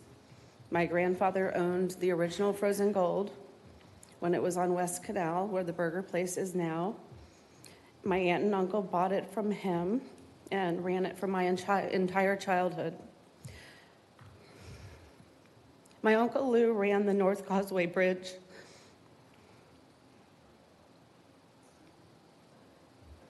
Take your time. You're doing fine. Can you stand up here with me? Melissa. I'm sorry. I love New Smyrna. It's just been really hard to watch what's going on. I've been coming to New Smyrna Beach since 1970, since I was born. I moved here 15 years ago with my husband when he was away serving with the Marine Corps. I moved my kids here when he was in Afghanistan. I came here with my family, but I came here because I knew it was a great place to live. NSB is nothing like it was when I was growing up. We've lost the small town feel. It's no longer a place where everyone knows everyone. We're overcrowded. We have to stop the building. The traffic is horrific and dangerous. And now everything is flooded. This never happened here before. Every single place I've been since Milton, I can find a friend or a family who's been impacted by the flooding and the storm waters and the poor water management. The stories are heart-wrenching. People who've lived here for generations are being asked to once again rebuild, and they will because they love this town. When my husband and I moved here, our family only wanted a little farm with some horses, and that's what we eventually got. But when the hurricanes rolled in, they put my little farm under 2 feet of water. My animals were standing in that water for 2 weeks. What kind of dream is that? It's not. It's a literal nightmare. From talking to people, I can tell you this. People think you're trying to drive them out by not addressing the flooding issues and continuing the building. Now that they're cleaned up or in the process of getting back to a normal life, They're anticipating increased insurance rates, lower property values after the flood maps are redrawn, and then, of course, we will all wait with bated breath for our new tax assessments, where our money will go to pay for the destruction from the floodwaters that should have been addressed years ago.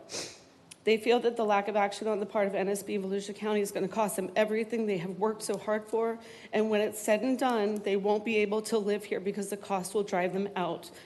So please start doing the right thing. Do it quickly. Everyone here is asking for a solution. Thank you, ma'am. Appreciate your comments. Thank you very much.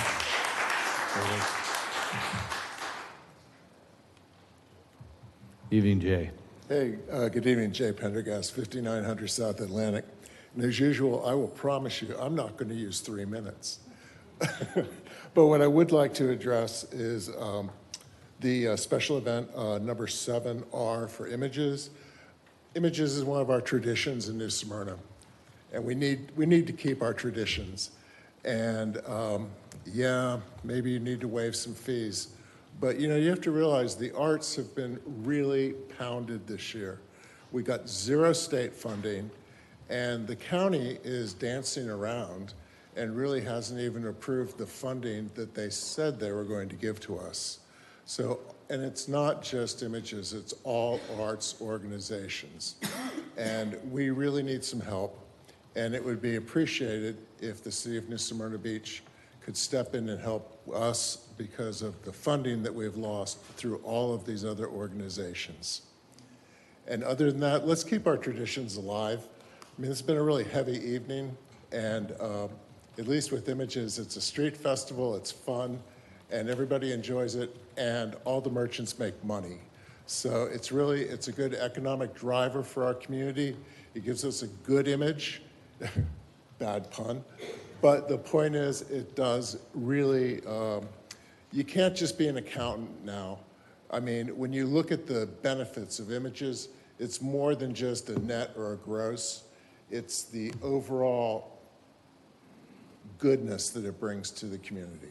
So with that, I'm going to run before this light changes. Thank you. Thank you, sir. Appreciate your comments. Hi, Susan Coakley, 1402 Southern Avenue, Beachside. I want to thank Lisa for her post on social media, providing very helpful information prior to the storm. On September 23rd, I proactively emailed pictures of the 2 storm drains on my street. I don't believe there was just a regular thunderstorm. They both flooded, obviously, with standing water that it covered the whole street, but only in where the drains were. I didn't take on any water with Ian, but with Nicole, it was devastating, with about 3.5 feet of water, standing water in my backyard. And it all because it ran like a river. You could have surfed on it the way it was coming down to the low point on my property at 1402. Only 3 yards were flooded, and we sit on the low side where those 2 drains are. And I will email, which I think I already just did, pictures again to David Travis or Tavis. I've emailed, and I have videos. So I really need for you guys to consider Beachside as well. You know, the standing water that I had with Milton, they're now calling all the neighbors are calling my yard Lake Sioux because it sits and it does not go anywhere for days, unfortunately. I had a gentleman come out to give me an estimate on help me with landscaping to figure out what I can do. He said, move. Well, I don't think you want people like me moving from a town that I love, and I purchased the home in 2010. So I just would like to reiterate what Lisa said about considering Atlantic, South Atlantic, and Beachside. Also, one other quick point, please do not approve the monster building behind the Walgreens. I know it's not on the agenda, and I've spoken several times about it, but this meeting tonight reinforces stop the overdevelopment. Fix the problems we have from the 1700s, and let's get water problem taken care of before we do this building. Thank you, and go Images. Thank you so much. Appreciate your comments, ma'am. Good evening. I'm Jennifer Coolidge. I'm the director for Atlantic Center for the Arts at 1414 Arts Center Avenue. Great to be new here in this community 6 months in, and I'm looking forward to working and getting to know the commission members and moving forward. I'm here to speak about images. I've had an opportunity to judge a lot of art festivals around the state in my past career, and they look to images as a model. And one of the critical success factors of images as a model is the partnership with the city. That we have developed and built this festival into an economic driver over 48, going on 49 years with a $1 million impact to this community. And that impact impacts its jobs, overnight stays, tourism, restaurant goers, retail sales. But you know what else it does that we can't even quantify? It's some of the best branding and marketing for New Smyrna Beach as a top arts town in the nation that you can get. This festival is that for New Smyrna Beach, and we can't do it without the partnership of the city and the support that we had last year from the city in terms of the Brannon Center, and we can't do it without a permit. So we are ready to go for the biggest, best festival yet with images. More artists want to come here, more people would be coming here. We really need your help to get this done, and we just ask for your support. And I wanted to acknowledge we do have a lot of other people here, colleagues and leadership from our board that are here that have a lot of care and concern and commitment to this festival. So thank you so much for your partnership. Thank you, Jennifer. Appreciate your remarks. Mr. North. Mayor, how are you? Sir, fine, sir. Thank you for having us here tonight. It's been an interesting meeting. I am Russ North. I live at 1215 Commodore Drive. Our bridge is getting done very quickly. Thank you.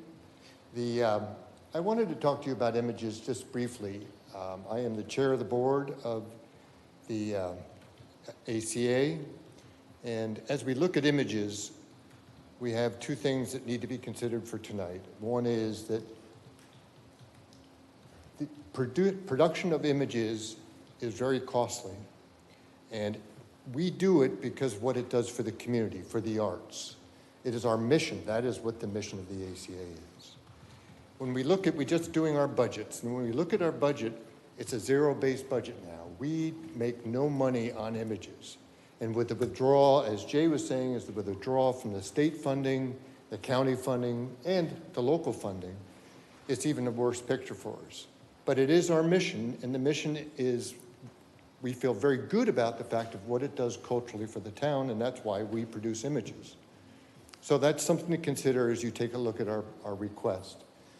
Our timeline is critical.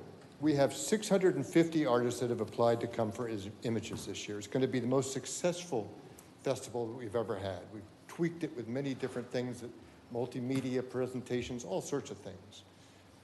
We have to sign those contracts within the next couple of days for the timeline so that we get the commitments for those artists to come to this festival. Without a permit, we can't accept the liability of signing those contracts.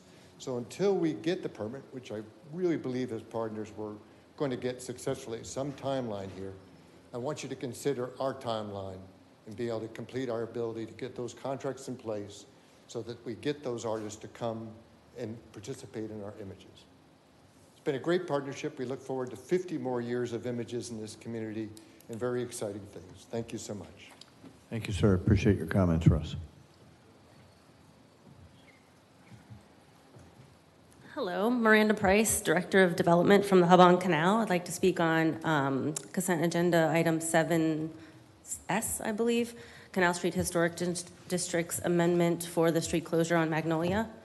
I was just made aware at this moment that there is a problem with that street closure. I would like to point out that the street had been being closed for the last 2 years up until May this year. I'm not sure if all the paperwork was in place properly. I know lots of jobs have changed within the city and around town with everyone, so I can see how maybe that have gotten lost in translation. But we were never made aware that that was going to be a problem for the street to be closed. Had we been made that that was going to be an issue, we would have had discussion and not brought that up to you guys' attention. Since I was just made aware that it is a problem, and I would like further discussion with ACA and how we can work together in the Arts District and be together as one and not feel like we're working against each other, we'd like to pull the amendment for the street closure, and we will figure out something else with our band and go on to further discussion. Thank you for your comments, ma'am. Appreciate that. Evening, Ms. Jones. Good evening, Liz Jones, President of the Canal Street Historic District Association. And I do just want to make sure that it's clear that we have not actually had any complaints from our members or merchants about either images or the small street closure that the hub is asking for. So it's not coming from our members. Both are great events, and our members do benefit from both. So just want you to know that. Thank you, ma'am. Appreciate that, Liz. Good evening, Mr. Hester. Good evening, Commissioners. I'll be brief. Obviously, as past chairman of the board with Atlantic Center for the Arts, here to support images in every way in what's already been said. But I have a private concern. I'm a resident at 2907 Hill Street. I notice there's a 7.9 for a wedding to be approved at 2903 Hill Street. It indicates that Joy by the Sea is a 501c3 nonprofit organization. I see in Sunbiz they're listed as a LLC, as a for-profit, the application they filled out, unless something's come up. My basic objection, a lot of things have been answered, past weddings and events. It's just not an appropriate site on a 50-foot lot in a zoned residential area for a commercial event venue. And I hope this isn't in disguise to create that. And there's not parking for 49 guests, and the past experience shows what they're proposing here has not been adhered to or anything close. But as I say, I just don't think a commercial event venue is appropriate in a residentially zoned area. Thank you very much. Thank you, Sir, Roy. name Appreciate and your address for the comments. record, please. 2907 Hill Street. Roy Hester. Evening, Cynthia. Good evening. Cindy Suzak, 512 Yukon. Lots of interesting and varied speakers tonight, but there's a couple common themes that have come through, and I just want to tease them forward for you. And one of them started with the playground discussion, and that's the idea of making sure that we identify all the stakeholders who really should be involved or could add enhancements to planning and decisions that are being made, and involve them in a meaningful way, whether that's the playground, it's the parking plan institution that's going to happen, a shuttle for images, 53,000 people descending on a very small location in the city for 3 days, yet the application has no parking plan. Makes you wonder whether we could be thinking about a shuttle for that. And even the PUD, massive as it was for Deering Park, full of lots of little loopholes that could put the city at risk of not getting those pad-ready sites for many, many, many years, long after commercial restaurants, new grocery stores, et cetera, and then the subsequent homes are built. So just making the conversations visible and making the stakeholders feel welcome to provide their input, I think that would have avoided even some of the comments this evening. So it's not a dig, it's just an observation. We're blessed to have several long-term public servants sitting on the dais, and they've made a lot of significant choices for the city over the past 16 years, I think, in the instance of Commissioner McGurk, because I recently was reminded of your service on planning and zoning for 4 years, and 8 years for you, Commissioner Hartman.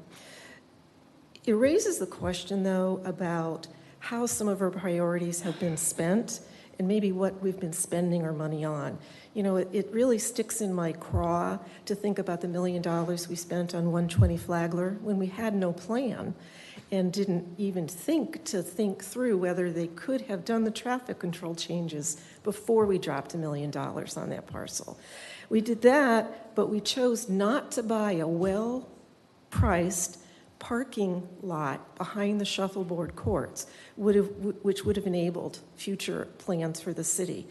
And the way the raises were passed through in the last commission meeting, you know, a couple folks, senior commissioners, had no problem doing that, but oh my gosh, why?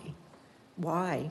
A 20% increase wasn't considered something that shouldn't have just happened. Thank you. Thank you, ma'am. Appreciate your comments. Anyone else for public participation? Jess. Good evening, Jess Romero, 708 South Cooper Street. I want to start off by thanking the mayor. I noticed that today you had a lot of communication with the residents about the flooding. You did a YouTube video, pre-Milton and post-Milton. Very informative, and I appreciate that. Now, I stood here before most of you before here, and I asked for it after Ian and Nicole. Most of you were not here, 2 of you were here. But I asked the city to give us, the residents, an after-action report of what we did and what we're going to do forward. That never happened. And here we are today. Now we're seeing that with Milton, what happened with the same residents. I said Pine Island was here. Elton Lakes got flooded. They're back. So if we had done and said, folks, this is what we tried to do 2 years ago. This is what happened. This is FEMA. This is the funding. I know I was here when you guys had the $14 million funding from ARPA. And it started out with Commissioner Hartman, put it into more into stormwater management, which a lot of you did. But yet we haven't got enough progress on that. Where's the money at? Is it committed? Is it a bid? What's going on there? There has been no after-action reporting to that I'm not aware of. A lot of projects have gone into, and they're waiting on funding. Now, a lot of residents are concerned with flooding, what's happening around here, and a lot of them want to get involved. So I propose to you the following. At the Deering Park, it's a mess, and the residents are concerned that we're going to have Venetian Bay 2.0. We have not taken lessons from Venetian Bay and put them down in writing and saying, we will not do X, Y, and Z in the future. We haven't. You haven't told me that. I asked for that question. You haven't answered that question. Now, what I recommend, and I hope you guys take this here seriously, is to set up a commission or a task force headed by the senior planner or the assistant city manager, Mr. Niebert, and by residents. I already have 5 residents, retired architects, retired resiliency manager, a retired real estate lawyer, a retired biologist that works out doing surveys every day, willing to be on a task force, and more.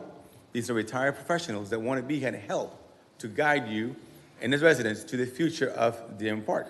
You can say, we did this, we've done that. Now the residents can come in and talk about that and let them have a voice. Because Deering Park is going to happen. Sorry, we don't want it to happen, but unless you get a lot of money, I mean a lot of money, like millions of dollars to buy the property and put it in conservation, that is going forward. It may not be whether you're here or we're here, but it's going to go forward. But how we manage that, how you manage that today, so I don't hear what I heard from Mayor Owens that, oh, Jesse, we're paying for our grandfather's dues because in 2008, our city was going broke and we had to give GeoSend the money. We had to give him the city. We gave him this, we gave him that, and now we're paying the price. And nothing has been done in the past 20 years to mitigate that. So if you start now, your predecessors in the future will be the ones saying, thank you, commissioners, in 2024, you did the following. So Thank you, Jess. Appreciate your comments, sir. Anyone else for public participation? Yes, ma'am. I'm Jamie Schultz, and I was born and raised in New Smyrna. And What's your address, Jamie? Mine is 405 South Peninsula, but Perfect. we also own property on Bay Drive on Dillon Circle. So I just wanted to say, last week I went to the county meeting.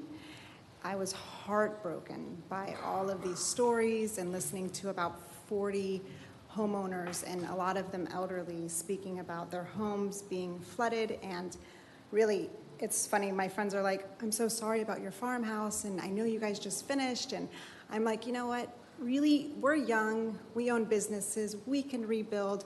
My heart is so broken for all of those elderly people who are on fixed incomes.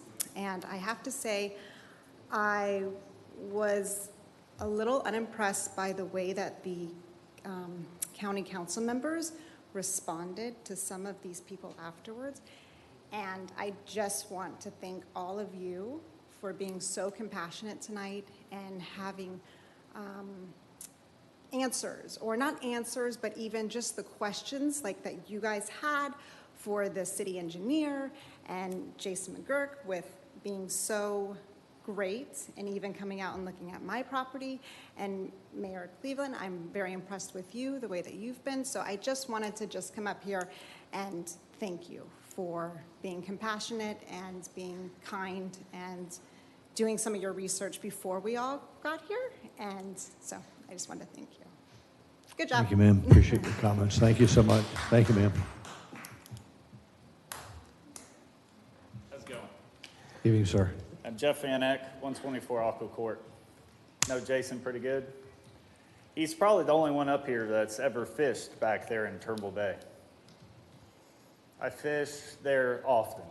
I left my stepson fishing out there to come to this meeting earlier when it was light out. But that railroad trestle, I know you can't touch it because they're above the freaking government, but that's the problem. We didn't flood like this before Coastal Woods and before that new Turnbull Bay Bridge went in. They dammed that bridge up. The water used to flow, past storms, used to flow across the road. Why can't we put culverts in there? That won't save everyone. People on Sunset, all that stuff. It won't save them. Or throw this idea out there that canal coming from Coastal Woods, put a levee system in there. Why can't we be like Louisiana to slow the water process down? Nick brought up a good idea to me the other week when he was going to the county commission. Williams Road, plans out there, probably more houses, that big cow pasture. Put in some more drainage there. Put Coastal Woods to there. We've got to alleviate Turnbull Creek. Turnbull Creek can't handle from the railroad tracks to 95 to apparently Old Mission. I didn't know that it flowed all the way from there. It's the whole damn city is going into Turnbull Creek and it can't handle it. That creek at the railroad trestle is maybe double the size of this room. And you think it can handle millions of gallons of water after a storm? I don't think so. It's just aggravating because I'm a UPS driver, been in this town for 25 years, delivering to all these people that are affected by this, by something that the county did to us, by not putting a culvert system in there. Something needs to be done. All of y'all are elected officials. Something needs to be done. Thank you. Thank you for your comments, sir. Appreciate that. Anybody else?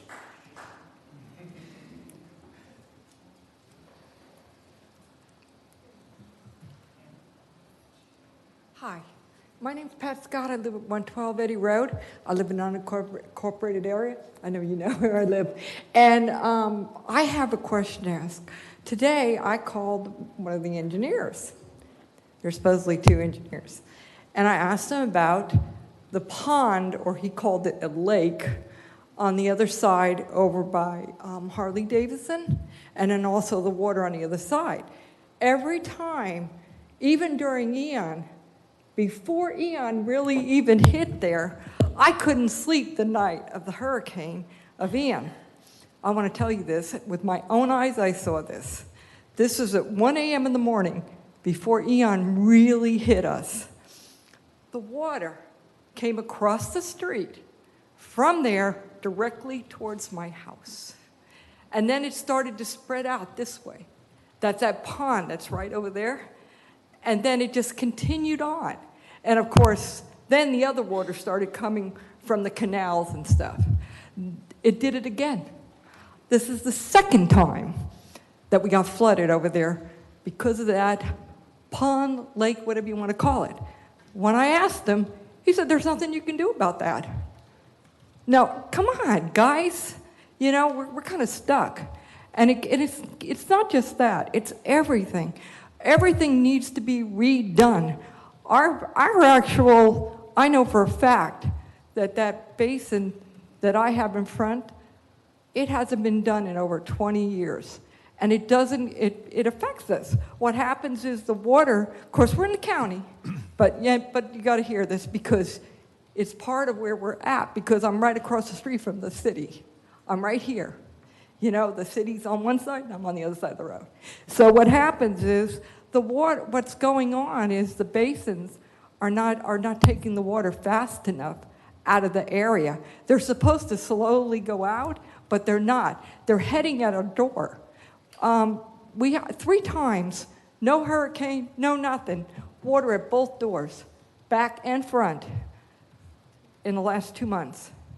And it wasn't just me, it was all of Ellison Acres. And everybody kind of walks around and they pretend we're not even there. I feel like the redheaded stepchild. So I'm just, voicing my opinion. I think the whole drainage system throughout New Smyrna, the state of Florida, needs to be reevaluated. And I think we should get the county, the city, everybody involved. Because if we don't work together, it's not going to get done. That's it. Thank you. Thank you so much, ma'am. Appreciate your comments. Annie, yes, ma'am. Good evening. My name is Allison Coach. I live at 1118 Marcel Street. I won't take much of your time. Want to thank you all for everything you do. Your communication is superb. I'm going to speak briefly, just saying that I am in full favor of the Deering Park initiative. I know that it is on the agenda for January, but one thing a lot of people do not know about the Farmington property and Deering Park is that they have their own water resource utility. Part of their program includes wetland development and control. Currently, that property supplies water to the city of Titusville. They have 10 deep well pumps. I was fortunate enough to do a 4-hour tour from north to south of the Farmington tract.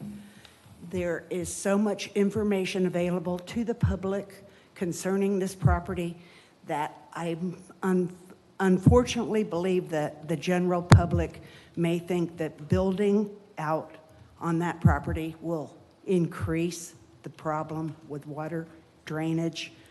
I personally believe that it will be the reverse.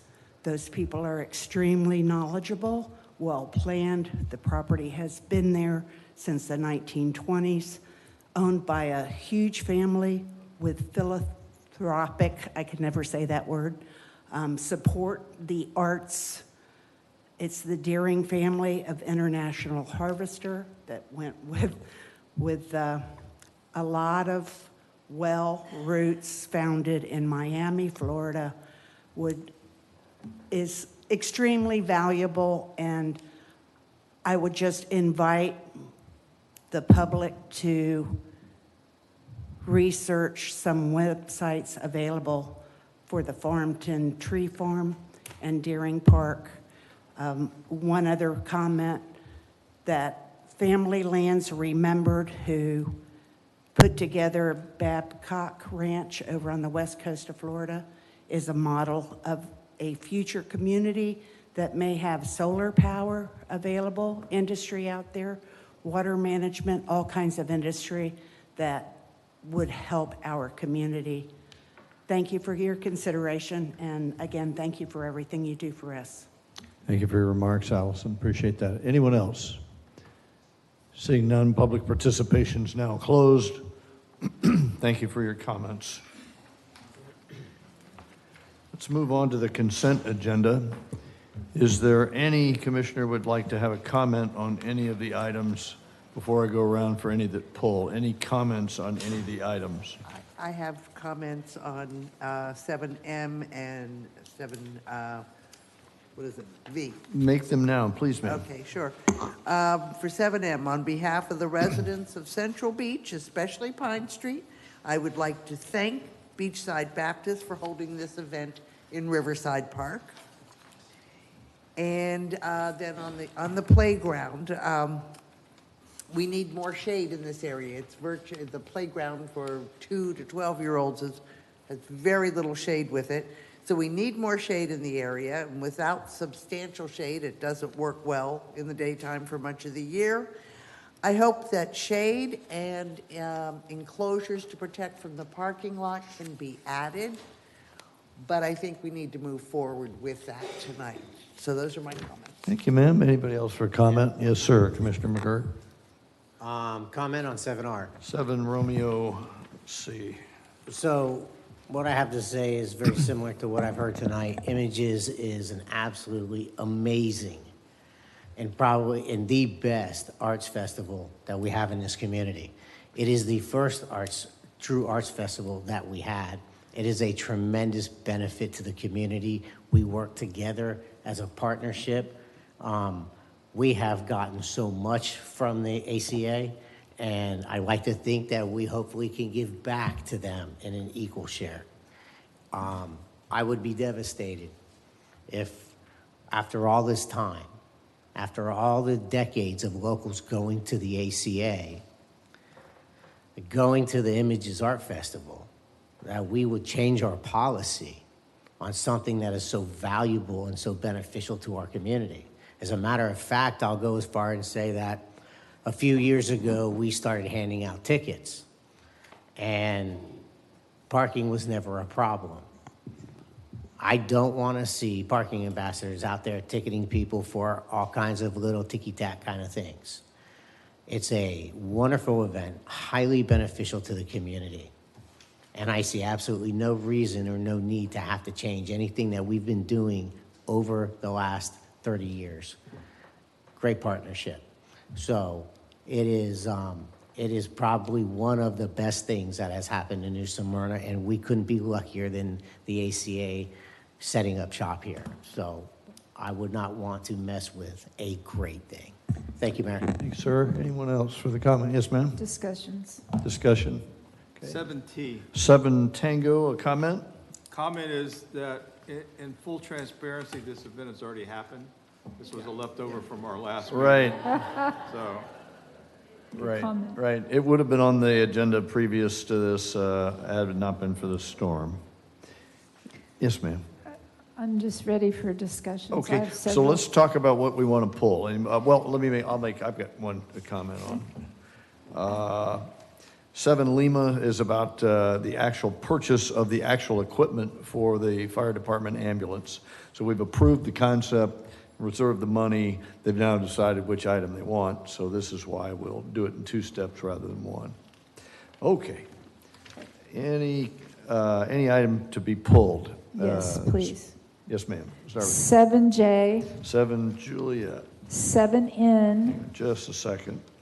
like Nancy. Juliet. Pull that. 7N for Nancy. 7R, 7 Romeo. Got it. 7S, 7 Sierra. 7V, like Victor, V is in Victor. and 7W. 7W. And my Anyone else? apologies. No worries. Anybody else? Khaled will be laughing at us tonight. Let's see, we got 7N, right? Yes, ma'am. And 7 Sam, Sam, yes, that's on there. and that's, yeah. Anything else, Commissioner Hartman? Anything for you? No. Okay. So let's see. Did we pull the playground? Yes. Yes, Okay, for discussion. Good. I pulled it. Very good. Okay. So if you would, please, a motion to approve item 7 alpha. I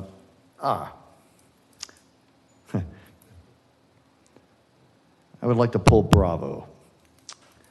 So a motion to pull, to approve the consent agenda items as follows. 7A, 7 Charlie, 7 Delta, 7 Echo, Foxtrot, Gulf, Hotel, India, Kilo, Mike, Oscar, Papa, Quebec, Tango, Uniform, and that's it. Lima. Do we leave? Oh, yeah, and Lima, sorry. Did you get 7U? To Yes, approve? ma'am, I called it to approve it. Wait. We had U, V, and W? V and W were pulled. That's right. Okay, you need me to go this again? City Clerk, you got them? I have them. Motion to approve. Second. We have a motion and a second. Madam City Clerk, please call the roll. Commissioner Martin? Yes. Vice Mayor Preen? Yes. Commissioner McGurk? Yes. Commissioner Hartman? Yes. Mayor Cleveland? Yes, okay, now the fun begins. 7B is the schedule for for next year, for 2025, and I appreciate the city manager indulging us on making a real 1-month moratorium, so we're going to take the month of June off instead of the month of July. We always have a meeting in July, and we say we don't have a meeting, but we really do, and that's statutory because the trim notice has to come out, and it can't come out any earlier than the 1st, and must be out before the 24th of the month. So we're forced into having that meeting. Where I was at was on the other month, the month of November, currently necessitates a Thanksgiving week meeting in addition to the other meeting. It's my preference not to have, but to have only one meeting that month, even if it meant another month we had to go back and meet 3 times. City manager assured me the staff would also enjoy not meeting twice in November, especially Thanksgiving week, and that's what my preference was. That was my idea, that we would not meet in November. I don't know how the rest of you feel, but that's kind of where I am. Not meet in November, period, or just No, one? just meeting once. So you want to move it to June, not July? Yeah, that's For the in there, summer. that's what's written in there now, And you want to add November? as a 1 meeting, rather than the 2. Only because the second meeting is always Thanksgiving week. So it's the Tuesday before the Thursday Thanksgiving. That was the reason. Okay. I thought we adjusted it where we had a meeting back to 1 week and then the next meeting, but maybe I'm drawing a blank on that. No? I mean, we certainly, that is an option for you to do, as I understood, and the city clerk can have some input here, that has been done in the past where you've done back-to-back meetings, and nobody really liked having the back-to-back meetings either, so then I think it went back to having 2 meetings, so. Yeah, that's fine too. I think November should be for these flood special meetings, because we're going to have to start those sooner than later. And if we, instead of canceling that, I mean, a lot of people don't realize, yeah, we might only meet every 2 weeks, but we have workshops all the time. We have special meetings all the time.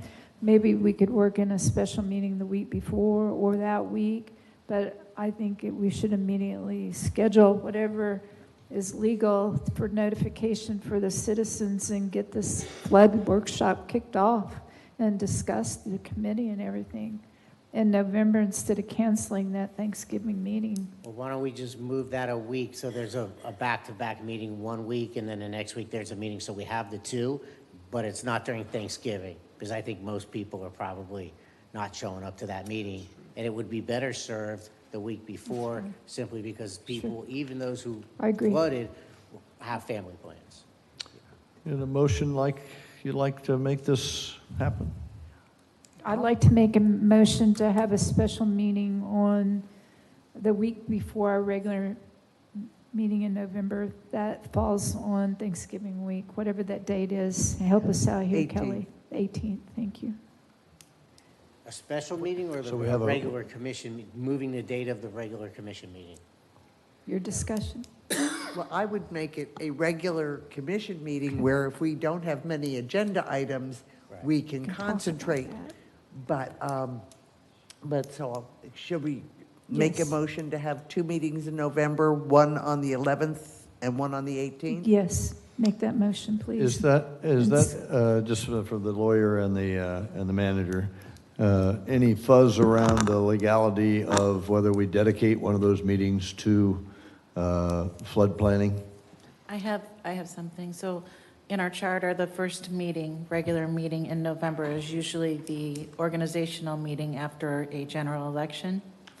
And that always occurs right after the general election. So that would be November 11th this year, or excuse me, November 12th this year. So that is a meeting that every 2 years they ask to decrease the agenda items because it's a brand-new commission. So just putting that out there. Okay, I mean. We're that- talking I about think- 25, I mean, yeah, right? I think technically that would help for the kind of agenda we would want anyway, Sure. because if it's already light historically, Yeah, we yeah. can put in some flooding issues. Uh-huh. and- So give me the motion again. I'm sorry. Somebody else make it. Okay, I make a motion that in 2025, we have a meeting in November 11th and one on November 18th. Second. There's a motion and a second. Any further discussion or counsel from the three charter wizards? And I'll withdraw the motion I started. All right. Madam City Clerk, please call the roll. Commissioner McGurk? Yes. Commissioner Hartman? Yes. Commissioner Martin? Yes. Vice Mayor Perine? Yes. Mayor Cleveland? Yes, thank you very much. On to item 7, Juliet. Whoa, Oh, you still got the June, I have one question. Now, we just changed the dates for 2025, just 2025. Okay. so I have an issue. Oh, you're talking about the rest. Wait, 2025. I think we're, 24. That's, so the agenda item is for adopting the calendar for next year. Yes. But I think what got put in the discussion was 2024. Well, the motion was to approve 2 meetings in November, back-to-back in 2025. That was the motion that was made. I think you need to vote on the rest Very of the good. schedule, right? How about, as amended, item 7B, consider the approval of the new 2025 agenda meeting schedule. I'll make the motion to Okay, approve that. motion? I'll second. Okay, so what we're doing is we're approving the proposal that the manager had, and as amended by 2 meetings in November, back-to-back. So I have an issue with that in that some of us have already planned around the old meeting schedule. So I'm not going to be available the whole month of July. So if we're changing it now without any prior notice to that, you're going to be down one for all of July, because traditionally we've always had July off, except for the last meeting to set the millage rate. So I'd be opposed to changing anything in the month of June or July in 2025, just due to some of us have already gone into scheduling and planning around that date. So there's not really enough, and, so my plans can't be changed, so. Got it. And so you will dissent. I get that. No, I'll vote against. I understand. You Okay. can vote against. All right. That's what a dissent is. Yeah, I Madam know. City Clerk, please call the roll. Commissioner Hartman? No. Commissioner Martin? Yes. Vice Mayor Perine? Yes. Commissioner McGurk? Yes. Mayor Cleveland? Yes, okay. And we will miss Randy. All right, on to 7, Juliet, Tiano, assignment and assumption of the lease agreement. Is that I yours, pulled ma'am? that, yes. This question's going to be for our city manager, Mr. Cowper. I have had some citizens that question this lease and ask a little bit of details of what the new tenant's plans are. And if you could elaborate on that for the public and what their intent is, it would be very grateful, or very beneficial. Thank you. Yes, ma'am. So this lease agreement was approved with Tiano's in July, just a couple of months ago. This is a request to assign that lease to a new group. I've met with the new group. Our staff has met with them. Their plans sound very good for the restaurant and upgrading the restaurant, making physical improvements to the restaurant, as well as improvements in the service that they offer, especially to the golfers, by offering some breakfast menu items, having lunch that caters to somebody halfway through their golf game, a quick bites kind of thing, and having a late afternoon happy hour and specials, and then maintaining quality food service in the evening. So, the plan they've presented is attached to your agenda item. We feel good that they're going to proceed forward with those. According to the conversations I've had with them, they want to get into the restaurant. They want to see how things are working and take their time to make sure they make the right decisions to do the right renovations and the right service. Do they plan on making internal improvements within their 3-year lease to the That's my understanding, interior? yes. Any other questions or comments? I've got a few. Can you address the significantly under market value and why that's been discounted, and the repairs that are necessary from the city to make it up to standard? Sure, and Director Salazar may need to help me a little bit here too, but my understanding is that, part of the lease negotiation that was approved in July, the rent is somewhat under market, and that is because of some of the deficiencies in the structure that are the city's responsibility, the roof, the walk-in freezer. I believe there's maybe the hood vent on the commercial kitchen, perhaps some other things, Rob, I'm not sure. So, thank you, City Manager Cowper. That description is pretty accurate. In July, when we renewed or extended the Tiano's lease, we did a market analysis at that time with what would be competitive in the commercial restaurant lease arena, and what we had gotten back from feedback from local realtors was significantly higher than what we agreed upon with Tiano's due to the pre-existing relationship and the considerations for what Mr. Cowper outlined for the upgrades that we would need to facilitate in the near future.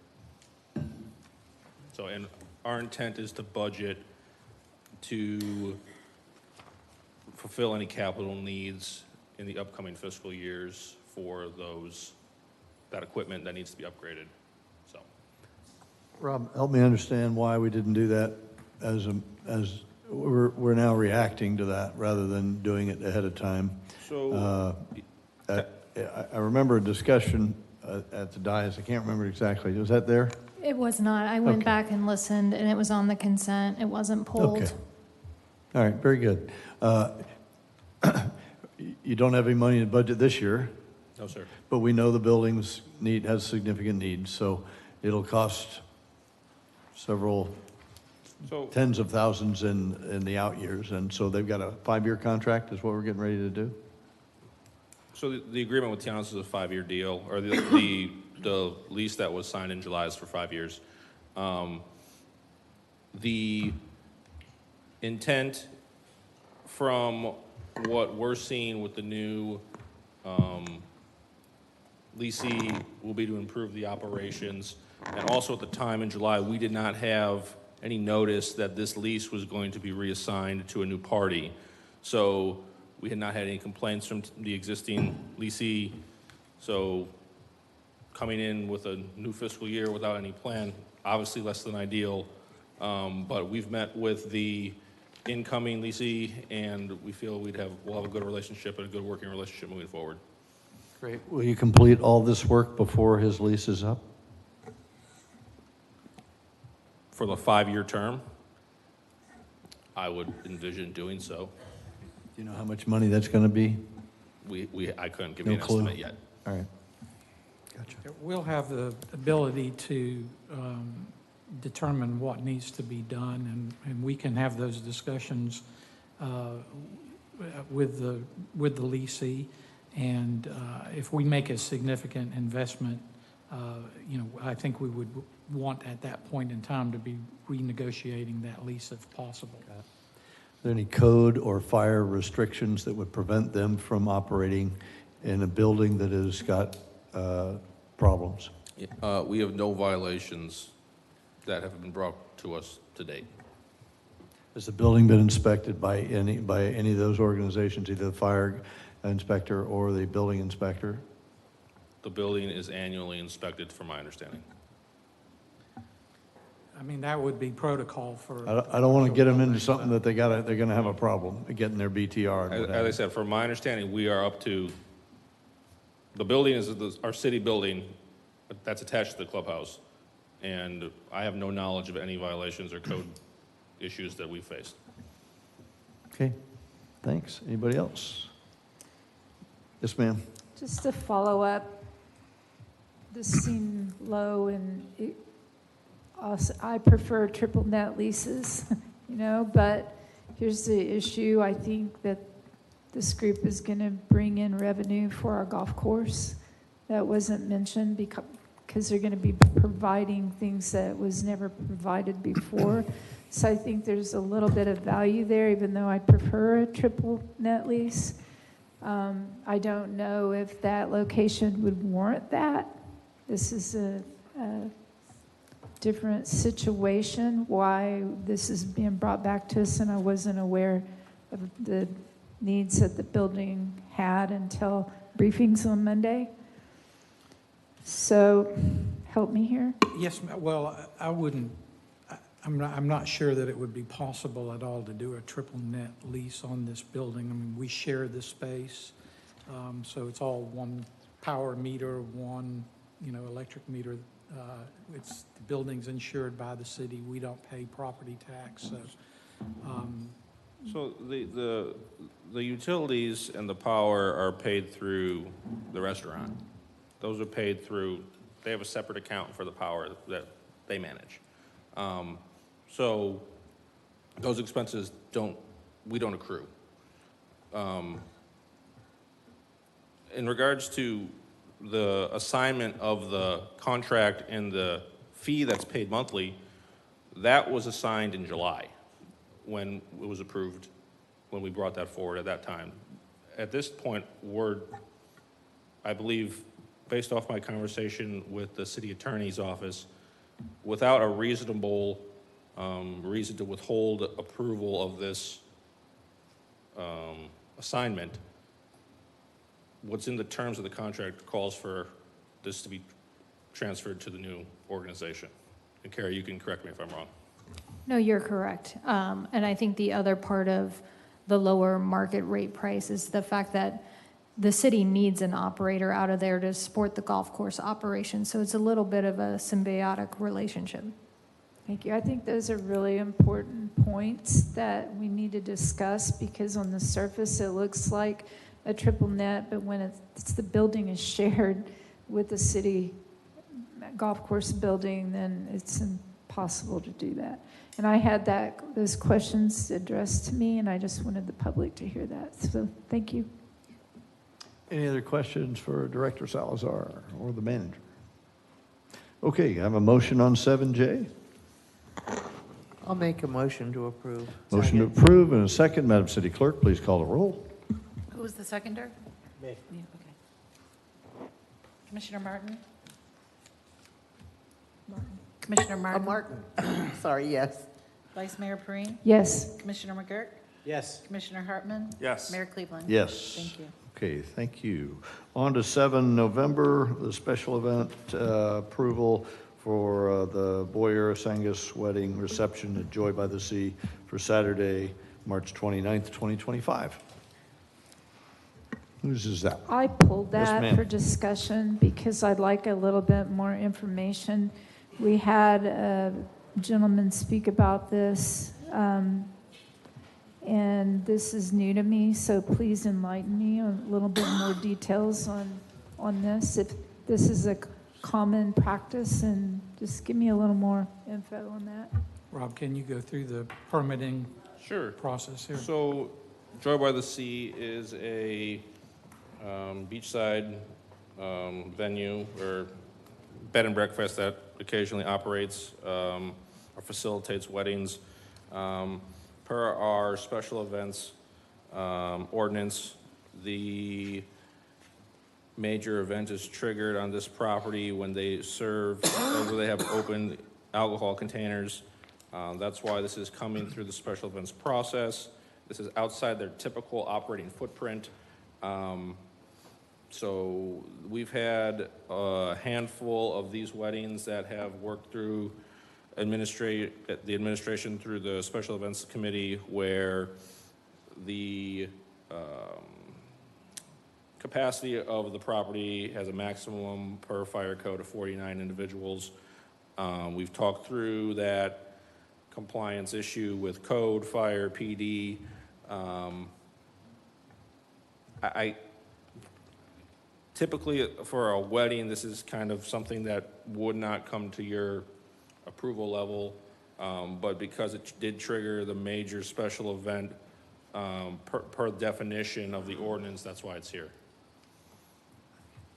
Any other discussion, Ms. I Martin? can chime in.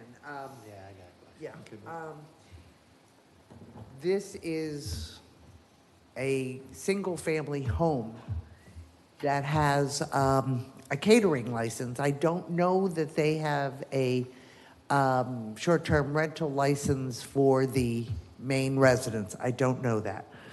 But we have repetitive problems with vendors coming into this location because it's being used as a venue, even though it does not have a license or a permit to be a venue. And the vendors come in, I mean, there's florists and there's caterers and there's on and on and on. And this faces on a very tiny, narrow street, Hill Street.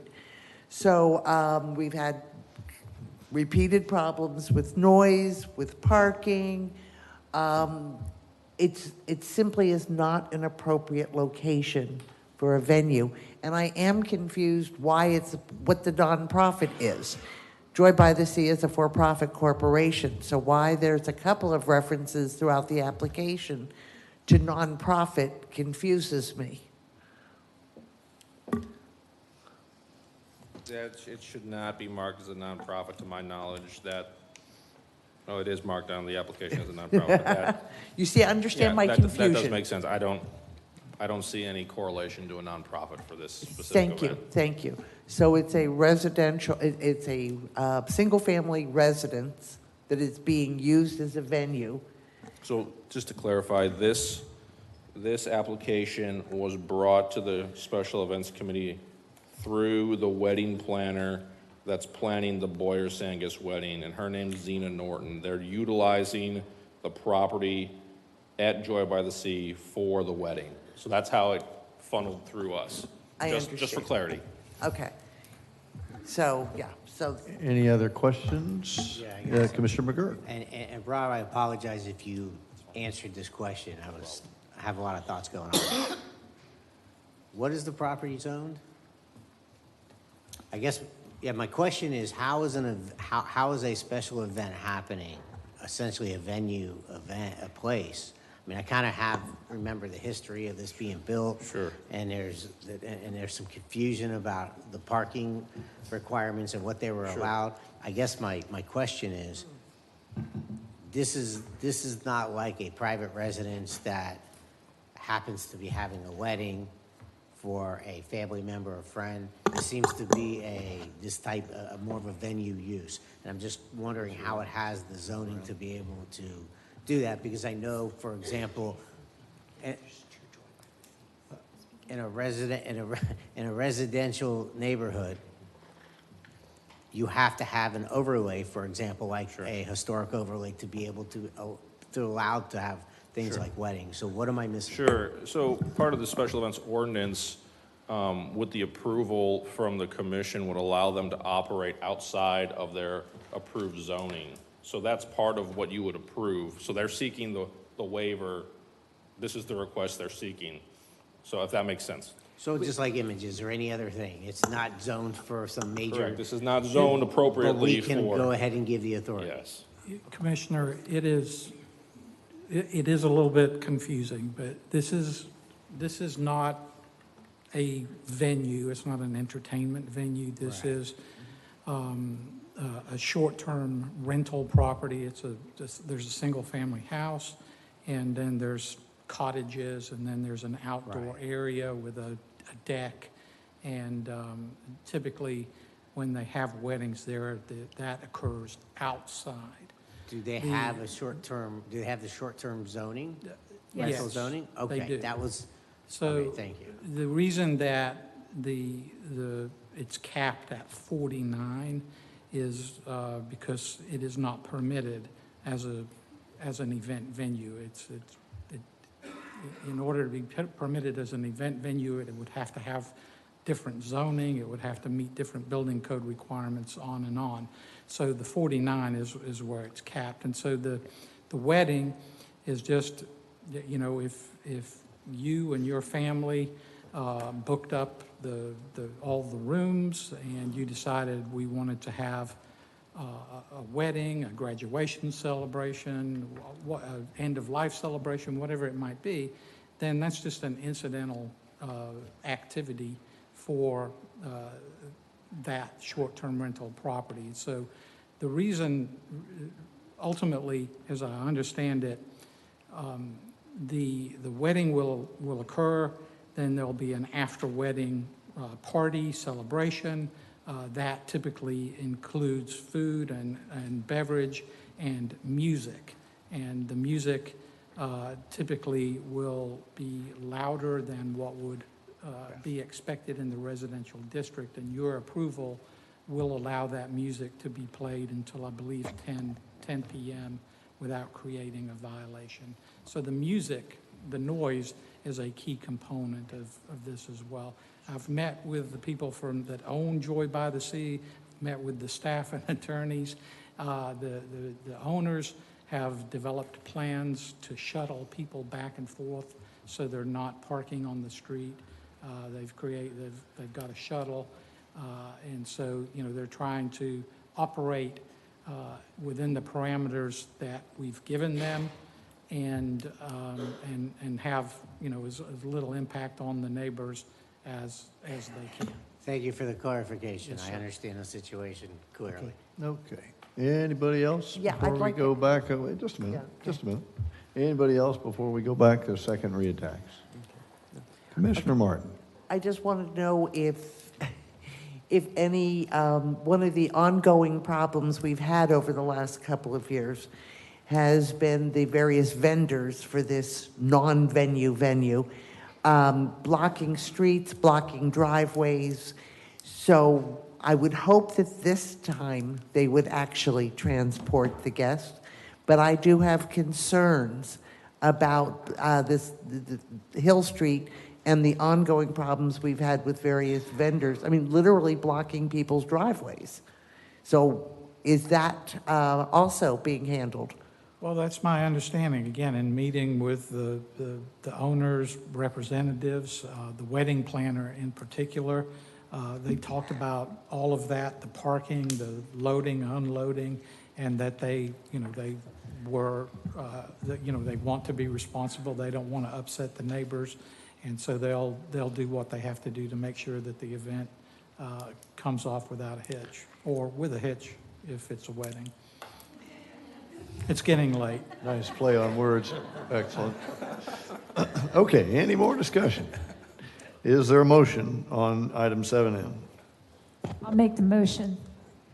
A motion to approve the special event, consider approval of the Boyer Sanger's wedding and reception at Joy by the Sea. Second for discussion. Second for discussion, more discussion. I'm Yes, sir. just going to make a statement. I'm going to support this tonight, but I have a tremendous concern going forward about this property. Thank you. Okay, very good. Any other discussion? Madam City Clerk, please call the roll. Vice Mayor Breen, No. Commissioner McGurk, Yes? Commissioner Hartman, Yes. Commissioner Martin, No. Mayor Cleveland. No. Thank you. All right, on to 7 Romeo. The images, consider approval for Images and Arts Festival held Friday, January 24th and 25th and 26th. Includes a request for road closures, stage with entertainment, a beer garden, as well as a fee waiver of the Brandon Center and Riverside Park on Thursday, January 23rd, Friday, Saturday, Sunday, and Monday, January 27th, 2025. For discussion, yes, ma'am. Yes, I pulled that. Thank you. We've had a lot of conversation this year on waiving fees, and my first thought was I was going to continue this for 2 weeks because we still don't have a plan in front of us. We don't have a plan for the parking. We don't have a plan for shuttling people. They overflow into my neighborhood, and the loudest somebody's ever screamed at me in 2 years was over images. And I almost had to have call the police and have her away from my home. It was that bad. The other side of that, I love images. I'm a huge supporter, been going to it for many, many years, and I can't imagine us not having it. It is such a beautiful event, and as Commissioner McGurk stated, I can't imagine our city not having it. I do have concerns that we are not addressing the parking tonight. I know it's a big thing, and I don't like how we've handled nonprofits to the point where I'm seeing this again. I love images to be where I never have to see it, and it's always approved. That's how I feel about it. But that sets an example for other nonprofits. None of us up here have we do have the right to make that decision of what's more important than the ones that we've already denied this year, but I don't want to do that. I want to be able to come up with a solution where we have some money allocated next year somehow within your budget, and then you guys make those decisions, and images would be one that I would say always approve. This has been going on for 30, 50 years, however long it's been going on. Shouldn't even be up here. But that causes concerns with the other things that have been up here this year. So what's fair, what's not, what are we going to do with the parking, they clutter the neighbors, people get upset, people get ticketed. It's just a plethora of things. There was a citizen that made a comment that in our applications, we should have for these nonprofits how much money we're giving, what does this amount to with security and labor, and we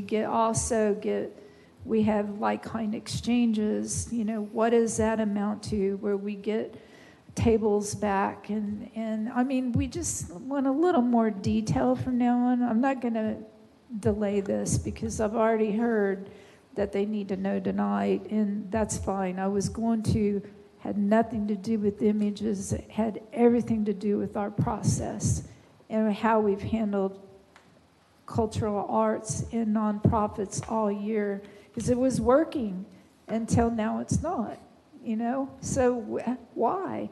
So I want to ask Mr. Cowper how he is going to fix this process that is totally broken. And I don't want to see this up here or us to have to make a decision on these important events for our city.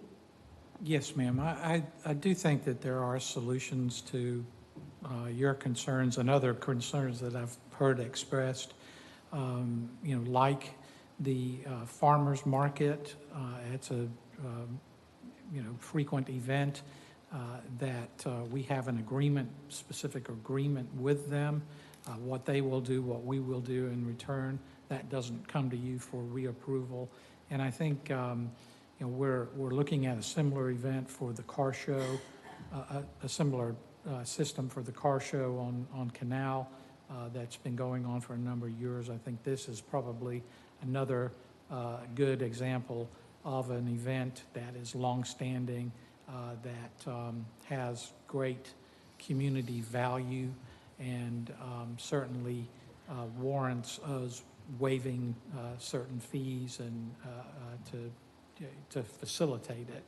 And so, I've met with Director Salazar, his staff, and others, and we're on a course to develop a program to handle these in a more administrative fashion and in a fair fashion as well, that recognizes certain events that are longstanding that we know we want to partner with, and on the other hand, isn't giving away every resource that we have without getting something in return. And we know, for example,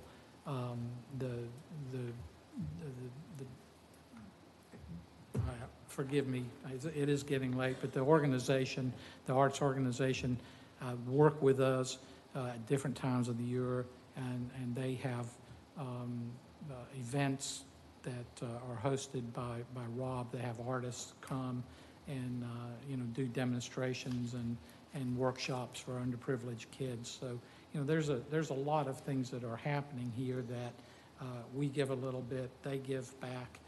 I think, as you said, you just kind of need to know the full picture, and I think we can encapsulate that in an agreement in this case. Thank you. I talked to the county commissioners today to see how they would consider doing this to where it's fair, because a lot of cities and counties have cultural committees.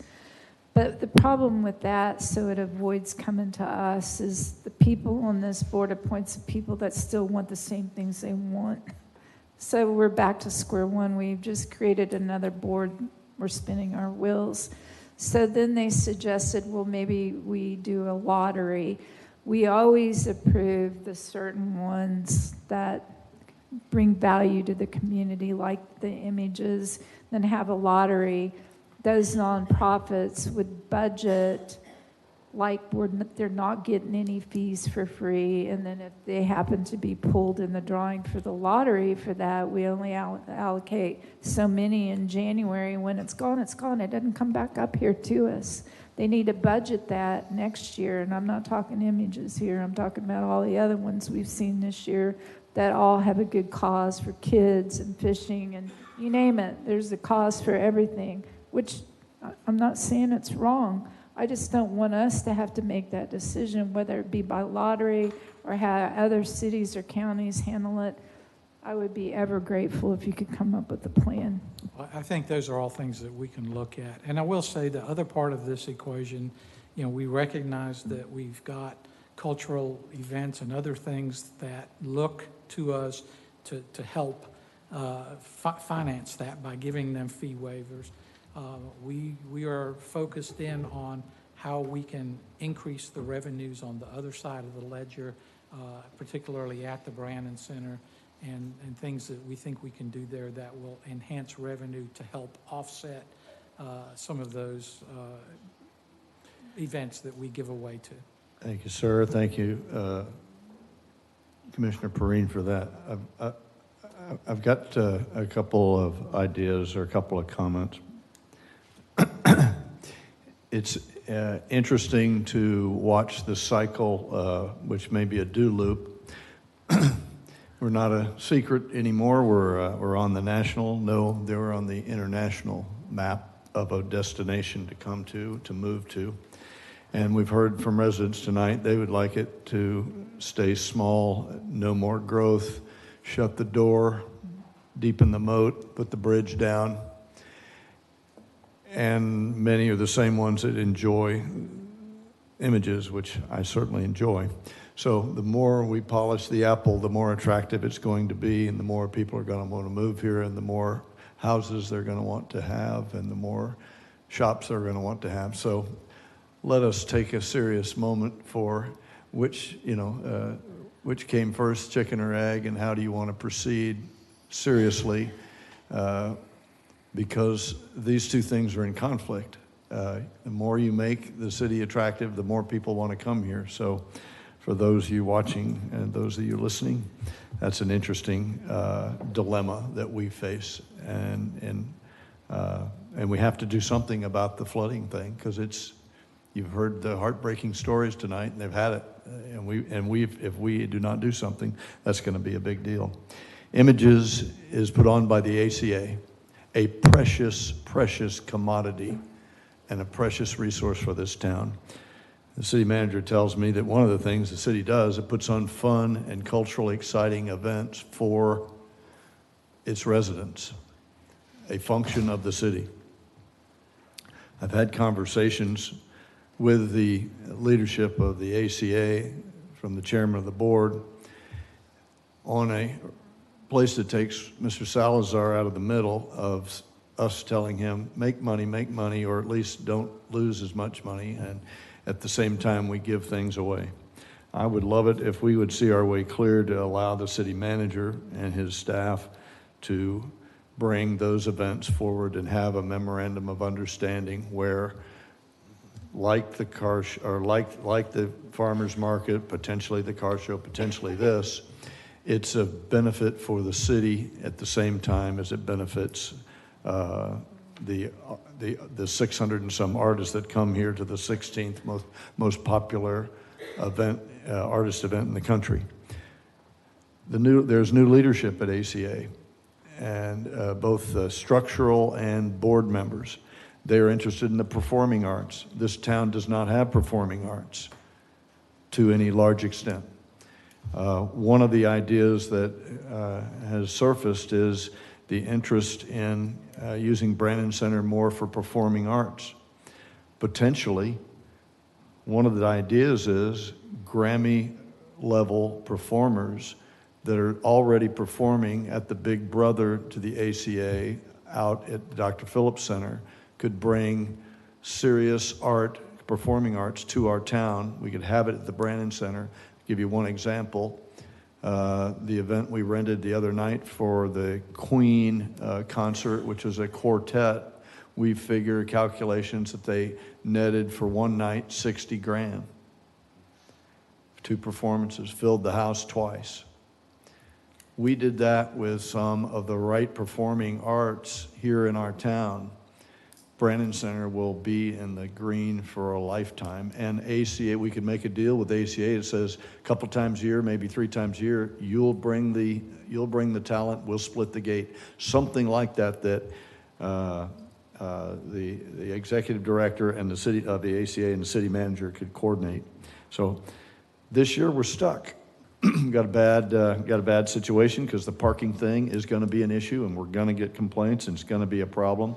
But I've also talked to the ACA leadership about being pioneers of bimodal transportation, doing something different, trying something that we haven't done before, and they're interested in doing that. So we've got a way out for the future. We're in a contract situation where they need to confirm their 600 and some artists this year right away. So we're kind of forced into saying, okay, we're going to give you whatever it is we decide to give you. If you heard Commissioner McGurk say, hey, this is a tradition. Why would we break with our tradition of giving it back? It does so much for the residents, so much for the businesses, and has a tax value of $68,000 and $100,000 for the state. So there's all sorts of good reasons to do it. So I speak in favor of it. Commissioner Martin. I believe that this actually highlights. We know that 50 to 60,000 people will be in town. We know that our restaurants, our hotels, our shops will be mobbed. Many will tell you it's their busiest weekend of the year. All of these visitors, and we don't get a penny directly into the city coffers from our visitors and tourists. I hope in the strategic plan we can derive, whether it's a quarter-cent sales tax or other government entities have localized taxation or revenue generation. And I would like to see us reach out for something beyond our property tax so that, we have people are having fun when they come to town, and we think it's great, and we welcome them, but we also need to get some revenue from that. And this would be a huge revenue generator if we got, a quarter cent from the money that they spent at Images over the weekend.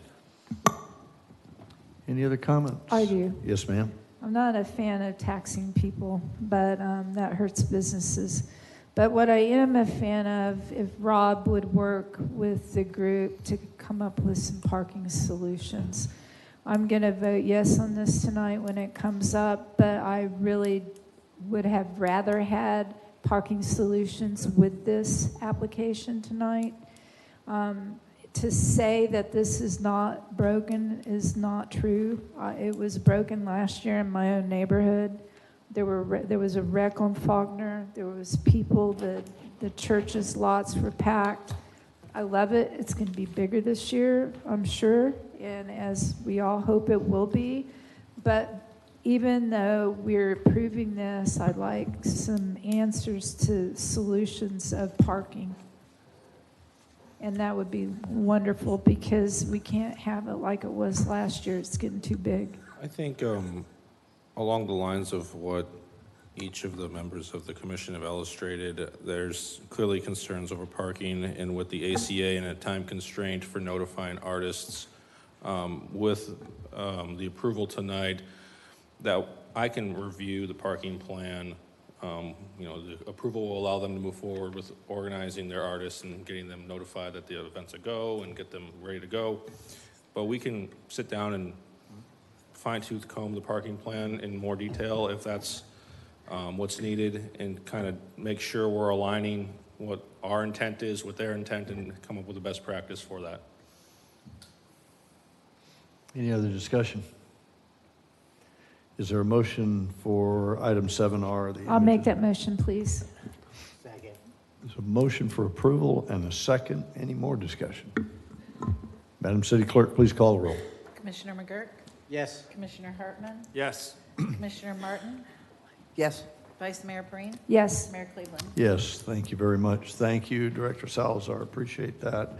May have another one at your, so don't leave the room. Item 7S is the special event consideration of a road closure to commentate live music, Magnolia from Canal to behind the alley, behind the hub for Canal Street first Saturday night event from November 9th to June 7th. I pulled that. Yes, ma'am. My only question was a legal question because the person in the audience wanted to pull the item, but do they have the right to pull that? Well, that's what I was going to ask as well. Yeah, they want to pull. They would prefer to work with each other to potentially not close the road. I kind of like the fact that they would work that out and maybe resubmit, if I heard that accurately. Yeah, so I think Rob's looking for that legal authorization Yes, he for is. Miranda, yeah.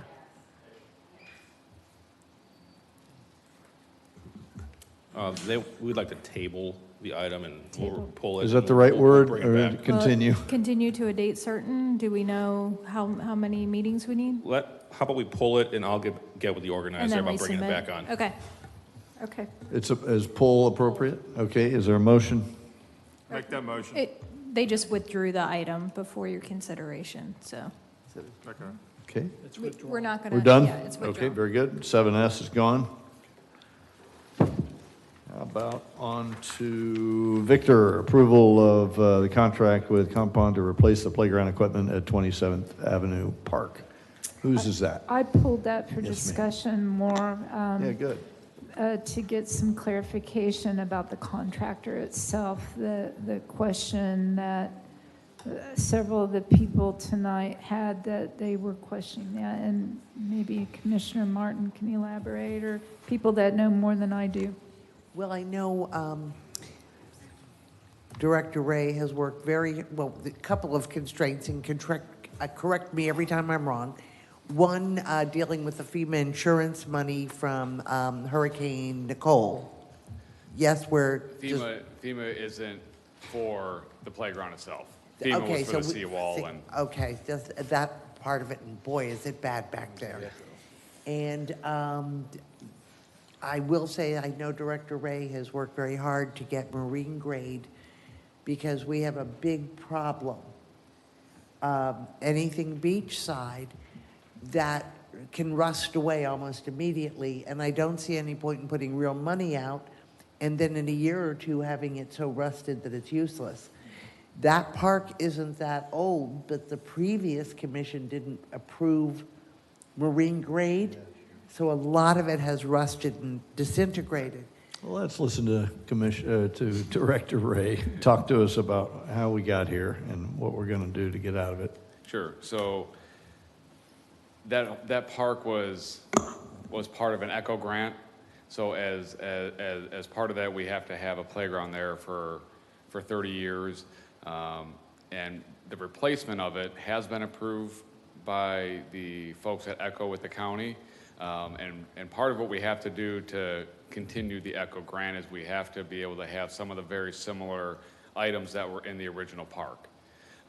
And one of the things that we were looking for was something that was going to be non-corrosive and environmental friendly at the same time. So the panels that we're using are actually 100% recycled materials pulled from the ocean, which is something that we wanted to make sure that we're not going to be in the same problem as Commissioner Martin said, with having, a lot of companies say we'll give you the coastal package on top of a metal framing, and the salt and the salinity that we have here in New Smyrna is not the same as salt and salinity as 3 towns to the south or 3 towns to the north.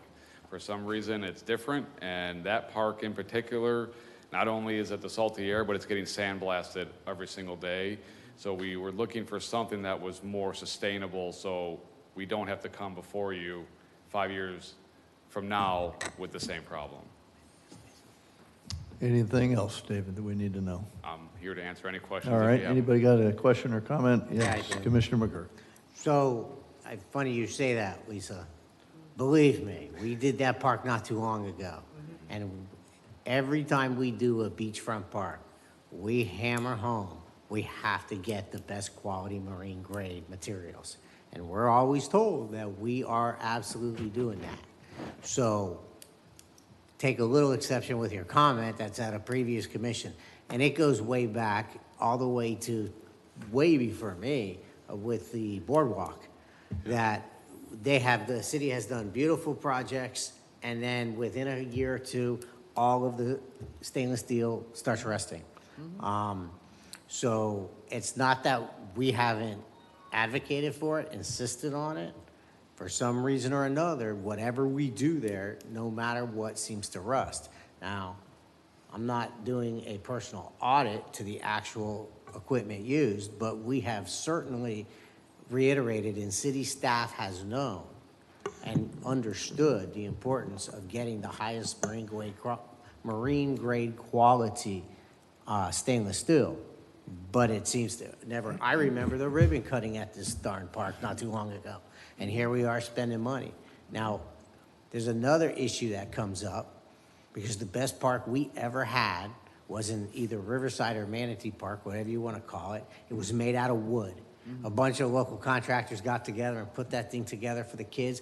It lasted forever. The kids loved it. And now we have these little generic little things that the kids play on. The kids don't like it. They're bored of it after going to it once or twice. And within a few years, it's rusted and gone. But there have also been a lot of code and ADA requirements and all kinds of different things that have affected the ability for us to slap together another awesome wood park. So we're going to build these parks, and we're going to tell you to get the best marine grade quality we can. I mean, I would say, I use recycled plastic picnic tables, and now, 15 years ago, 16 years ago when I did that, I found one company out of Ohio. Now everybody does it. So maybe these recycled plastics, And that's they what hold up. And that's what a lot of this playground will be made out of. Good. And then you just replace the hardware out, which Correct. is easy. Yes. So what I heard was not that they're upset with what the quality of your material was, and I understand this is $500,000. We spent $250,000 last time. Part of that was Echo, maybe on top of that. What I heard the residents saying, the moms saying, is, "Hey, we'd like to help you. We have an opinion. We have experience. We'd like to help you. We'd like our input." So I'd love to defer so that we can give those folks a chance to have an opinion and have it be heard. And you can either say, "Hey, my experience is," or "Hey, that's not possible," or "Hey, yeah, we can get there." But to vote and then not have listened to what they said, which was, "Hey, we want an input on something that's so vital to our children's livelihood," and the segmentation between toddler to older child, that in consideration. So I didn't hear them moaning and groaning about the cost, although one lady said, "Hey, oh my gosh, $500,000," as much as they said, "Hey, does our opinion count? We know this business. We've been to other places. We know what parks look like. So I'd love to have their input as we go. Commissioner Hartman. So, David, is there a time limit on their contracted price? Or, I mean, do we have 2 or 3 weeks to look for input from some of these mothers that we're talking Yeah, so about? the contracted price right now is through the end of the month. I mean, I can probably get it extended a little more than that, but it's technically through the end of October. Because the contracted price is lower than what the budget is for, and I'm sure that's with change orders. So certainly there would be an opportunity to get with, I mean, did you get to hear some of their comments about fencing and protection from the parking lot? And we can definitely look to add that in. So I would encourage you and the city manager maybe to have a conversation with that group of people and say, it's a little late now, but we do have a little bit of wiggle room. You know, is there something that we can do this time? Because we're going to replace it again in 10 years. I don't care what you make it out of, or you guys will be. So, you know, but I do want their input on this. You know, I think there were some a serious groups of moms here that had some thoughts, and maybe even you and or the contractor can kind of sit down and say, we could do this or that, you know, with some of these change orders, and maybe make it a little bit better here or there.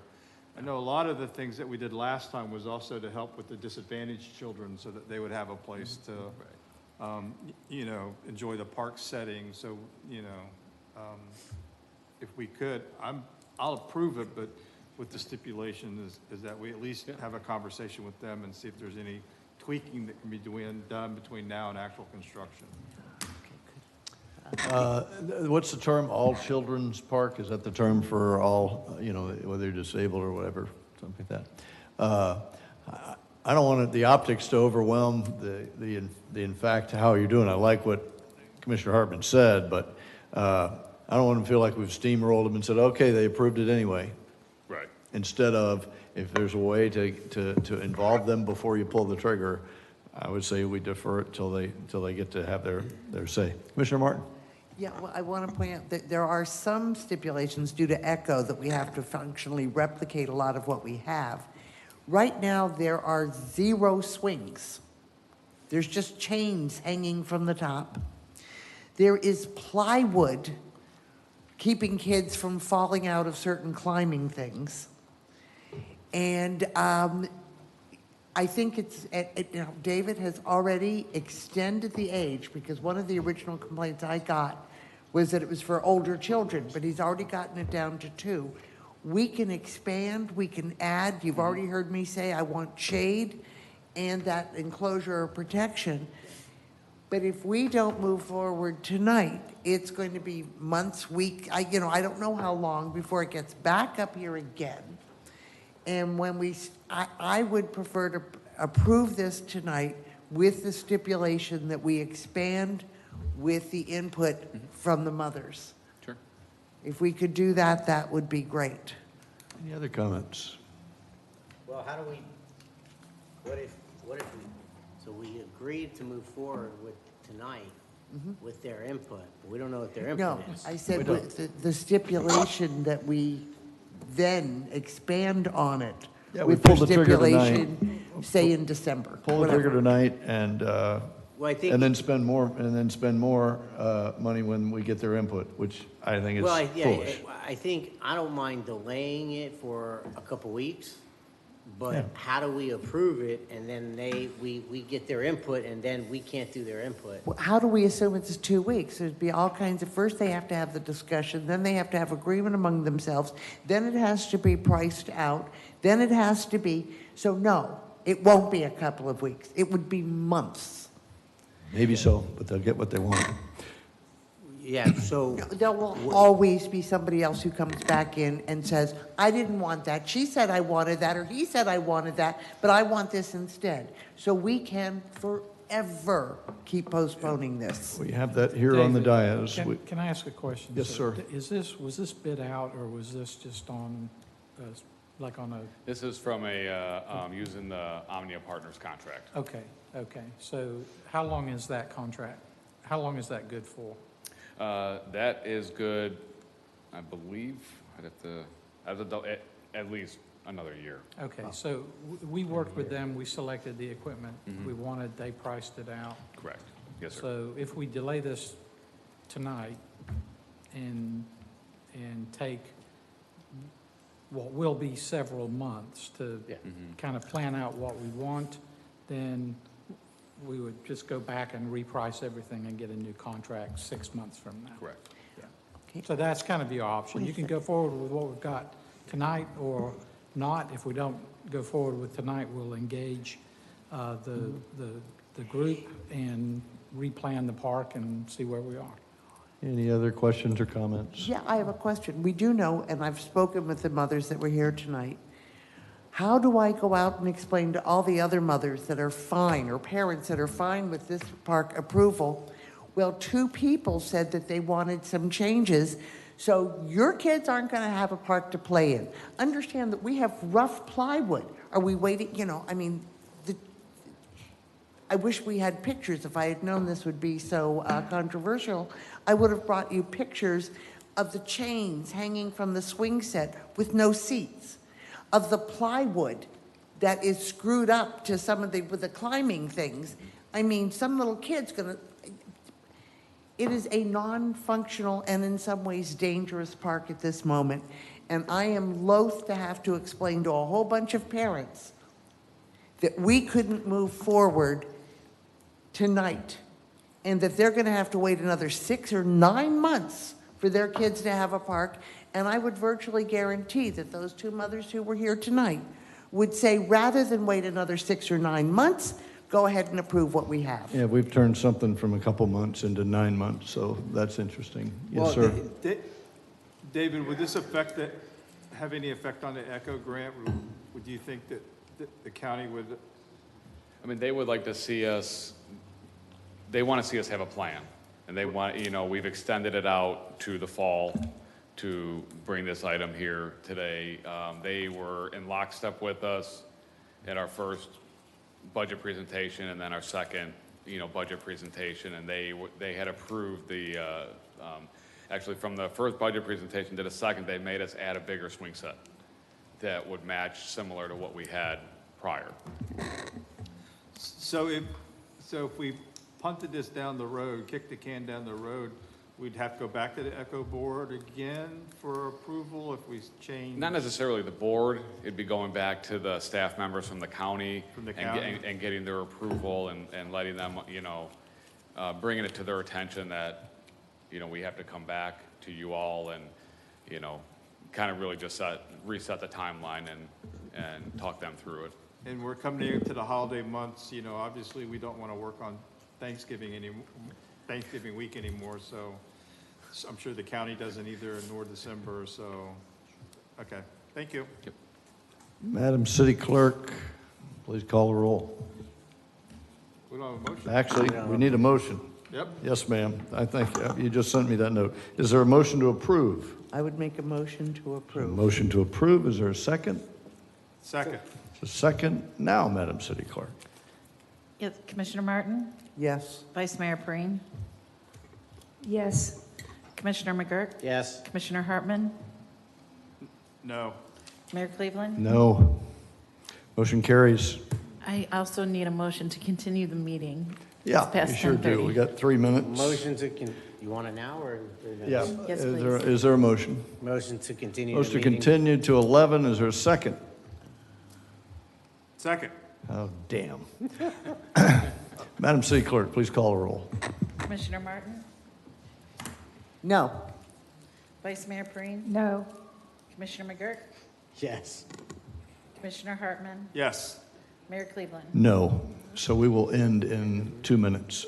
Could I get like 5 minutes to at least handle the emergency ordinance for the permits? Take it now. Okay. All right, so this emergency ordinance, this is number 9A, which is an emergency ordinance, which, if adopted, would allow a temporary waiver of permit fees for certain projects required for repair damage caused by Hurricane Milton. Do you need to read it, ma'am? I'll read the title, and this Okay, is an title only, emergency please. ordinance, which means we need a supermajority vote to approve it. Got it. Ordinance number 5624, an emergency ordinance of the City of New Smyrna Beach, temporarily waiving permit fees for certain permits required to repair damage caused by Hurricane Milton, providing for repeal of all ordinances in conflict herewith, providing for severability, and providing an effective date. Okay, is there a motion to approve 5624? Second. A motion, second, any discussion about it? Need to hear anything more, city manager? You gonna be okay to do these permits for waivers? Okay, All good. very good. Madam City Clerk, please call the roll. Vice Mayor Preen, Yes. Commissioner McGirt, Yes. Commissioner Hartman, Yes. Commissioner Martin, Yes. Mayor Cleveland. Yes, motion approved. Without objection, at 12:29, or at 22:29, 10:29 will be adjourned. And what do the rules say? When must we reconvene? Well, we do have a minute if we want to wrap up 7W, and then we could either take a motion to continue this tomorrow Seven whiskey. or continue That'd be them to good the to get next this one out of the meeting. way. All right, here we go. 7 Whiskey is about the solar bid for the Coronado Civic Center and Live Oak Center, Cultural Center, to authorize the city enter into a construction contract. I pulled Who's that. that? Yes, ma'am, go right ahead. I just have a quick question on this Yes, one, ma'am. David. When we talked about this before, we just wanted to make sure that putting the solar panels on the rooftops did not void the warranty on the roofs. So that was the question I think I asked Mr. Cowper in my briefing, and I wanted to just make sure doing that will not harm It's not the going to harm, warranties. it's not going to harm the warranty of the roof. That was easy for me. That's the only reason I pulled it. Motion to approve 7W. Second. Motion to approve 7 Whiskey and a second. That's the solar on Coronado and Live Oak. Madam City Clerk, please call the roll. Vice Mayor Preen, Yes. Commissioner McGirt, Yes. Commissioner Hartman, Yes. Commissioner Martin, Yes. Mayor Cleveland. Just as No. a comment, it only took us 7 years Yeah, since I started this. congratulations. Okay, motion carries. Okay, and then when do we want to continue this? Do we want to push it to the next meeting? Do we want to reconvene tomorrow? What's the commission's pleasure? Next meeting. Next. If we're not going to continue it tonight, then why are we continuing it and coming back and creating a whole new meeting? So I would prefer to continue it tonight, but Do you need a motion for when do we continue, or is it just by convention goes to the next meeting? Let's just make a motion to continue the remainder of the items to November, whatever that date is. That's- Make a motion to continue the rest of the items tomorrow night, starting at 6:30. So motion for tomorrow night. Is there a second? Motion dies for lack of second. What's the first meeting date, please? November 12th? November 12th. So motion to continue the meeting on the November 12th meeting. there's a I'll motion second. And a second. Any discussion? Randy, do you want to say something about why not? Yeah, the discussion about employment of relatives is relevant because we're in a hiring process. We've registered, so, we're going to have applicants ready to go. So, we've kicked this can down the road for a couple of months also, so. Got it. Well, the person on the winning side of the vote can bring it back up for a vote, and we can continue tonight, so I'm just saying. Because Madam I know City some Clerk. people in the audience have waited all night to see some things. So Madam City Clerk, please call the roll. Commissioner McGirt, what are we voting? This is, the motion is to take it up on the Oh, meeting yeah, of the sorry. 12th. Yes. Commissioner Hartman, No. Commissioner Martin, Yes. Vice Mayor Preen. Yes. Mayor Cleveland. Yes, thank you. With that, we are adjourned.